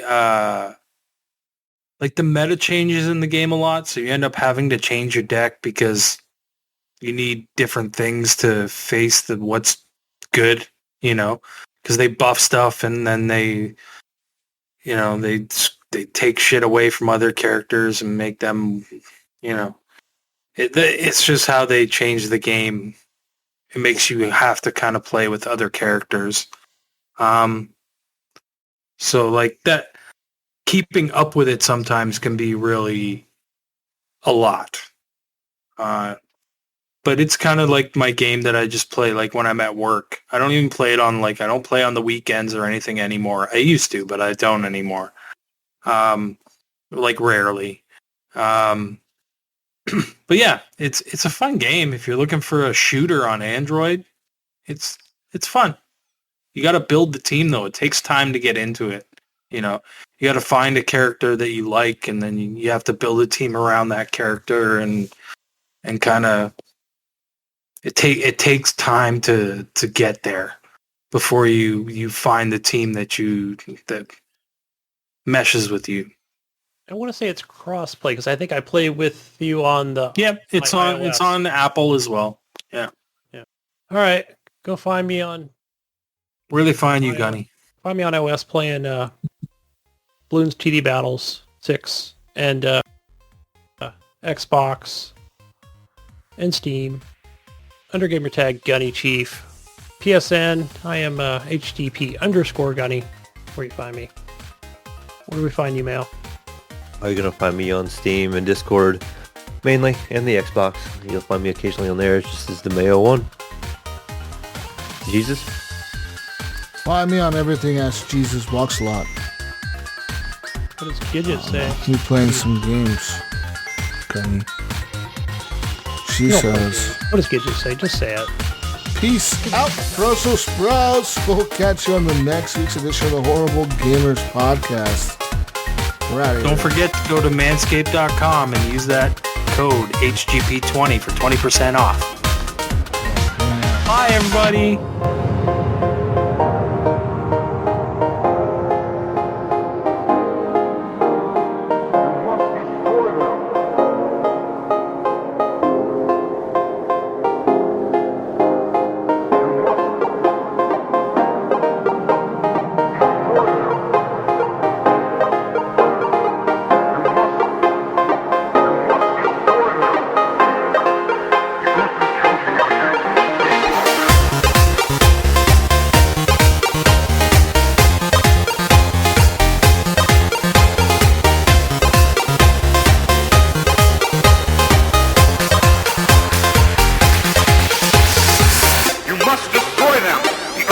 counting on you.